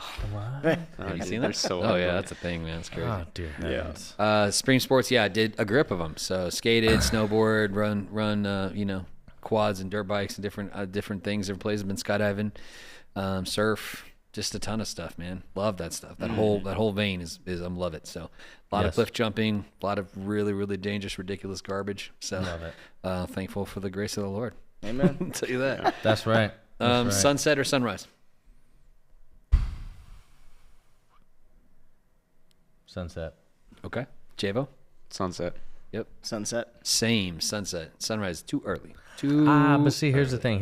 It depends on where and why, right? So, like, if I'm out on vacation and it's like with my wife, I love the concept of like finishing out a great day and enjoying a sunset together. Beautiful. But if I'm out camping by myself or with like a good group of buddies, I love that feeling of being up by the fire, coffee on the pot, watching the sunrise. It's the wrong answer. Hate watching the sunrise when I'm at work. You know what I'm saying? Yeah. But No, I'm with you. when I'm watching the sunset because I'm out with some buddies and we're getting ready to enjoy a long, full day, Right. way better. No, it's not a bad shout. Well, it sounds like we're all on the sunset side. That's good. Yes. Open office or private office? Open workspace or private office? I got a pretty open office right now, so I you wouldn't do. mind a private one. Okay. J-Bo? I'd say probably private office. Okay. Angus? Depends on how much work I want to get done. Interesting. So valid. if I need to get work done, I need a private office because I'm too social. I talk too much, and I like to chase squirrels. And so if there's a lot of people a lot of squirrels. in with me, there's a lot of squirrels to chase. Very true. Yeah. So- It doesn't seem that it matters if I have a private or a public when people interrupt mine and open my door all the time. It could be closed. They just keep coming in. Yep. So it doesn't really matter. But I think I've worked in both, and I think there's trade-offs to both. If you're collaborative working, you definitely want more open. If you want it more the other side, I think it's both. I probably go private because I can still use it as a common workspace. So, all right. Favorite food? Give a genre if you don't have a specific. Toss up. It's definitely a toss up between like biscuits and gravy and like menudo or Strong. or like that grilled cheese tomato soup. Not a bad shout either. Javen? Right now, I'm going to go grilled chicken. I have it like every single day. Grilled and chicken. It never gets old. Wait, breast or thighs? Breast. See, you're a sociopath. 100%. I mean, it doesn't. I'm with you on the to breast me, side. I'm sorry. To me, it doesn't I'm also really a matter sociopath, though, because apparently. like I'll just eat the chicken. Like as long as there's chicken in front of me, I'll eat the chicken. Yeah. So He's doing all of it. He's doing beak. He's running them feet. yep. Them fetuses. Gizzards. Angus, what do you think, man? Favorite food? I think right now tacos. Yeah. Or, I mean Mexican food, just because. I was about to say ground beef tacos. Well, or? taco. I say Mexican food because it's all the same stuff, just in different configurations. That's right. You know, so Sure, it's meat, sure. cheese, lettuce, tomato. So Tortilla, meat, beef, cheese. yeah, exactly. The old So- Jim Gaffigan bit. Exactly. So it's just whatever configuration of Mexican I think is where I'm at right now. That's pretty much where I am always. Yeah. Is that variation? I usually would say like steak or Mexican, which you can do steak and Mexican. Yep. So I think Mexican's a safe bet. There's definitely gonna be Mexican food in heaven. So praise the Lord. Lord All be right. praised. One word to leave the podcast. Sleep. Okay. Christmas. Diligence. I'm gonna say intentionality. Thank you so much for being a part of the Cornerstone Collective. We love you, and we'll see you this next time. Much love to you wherever you are.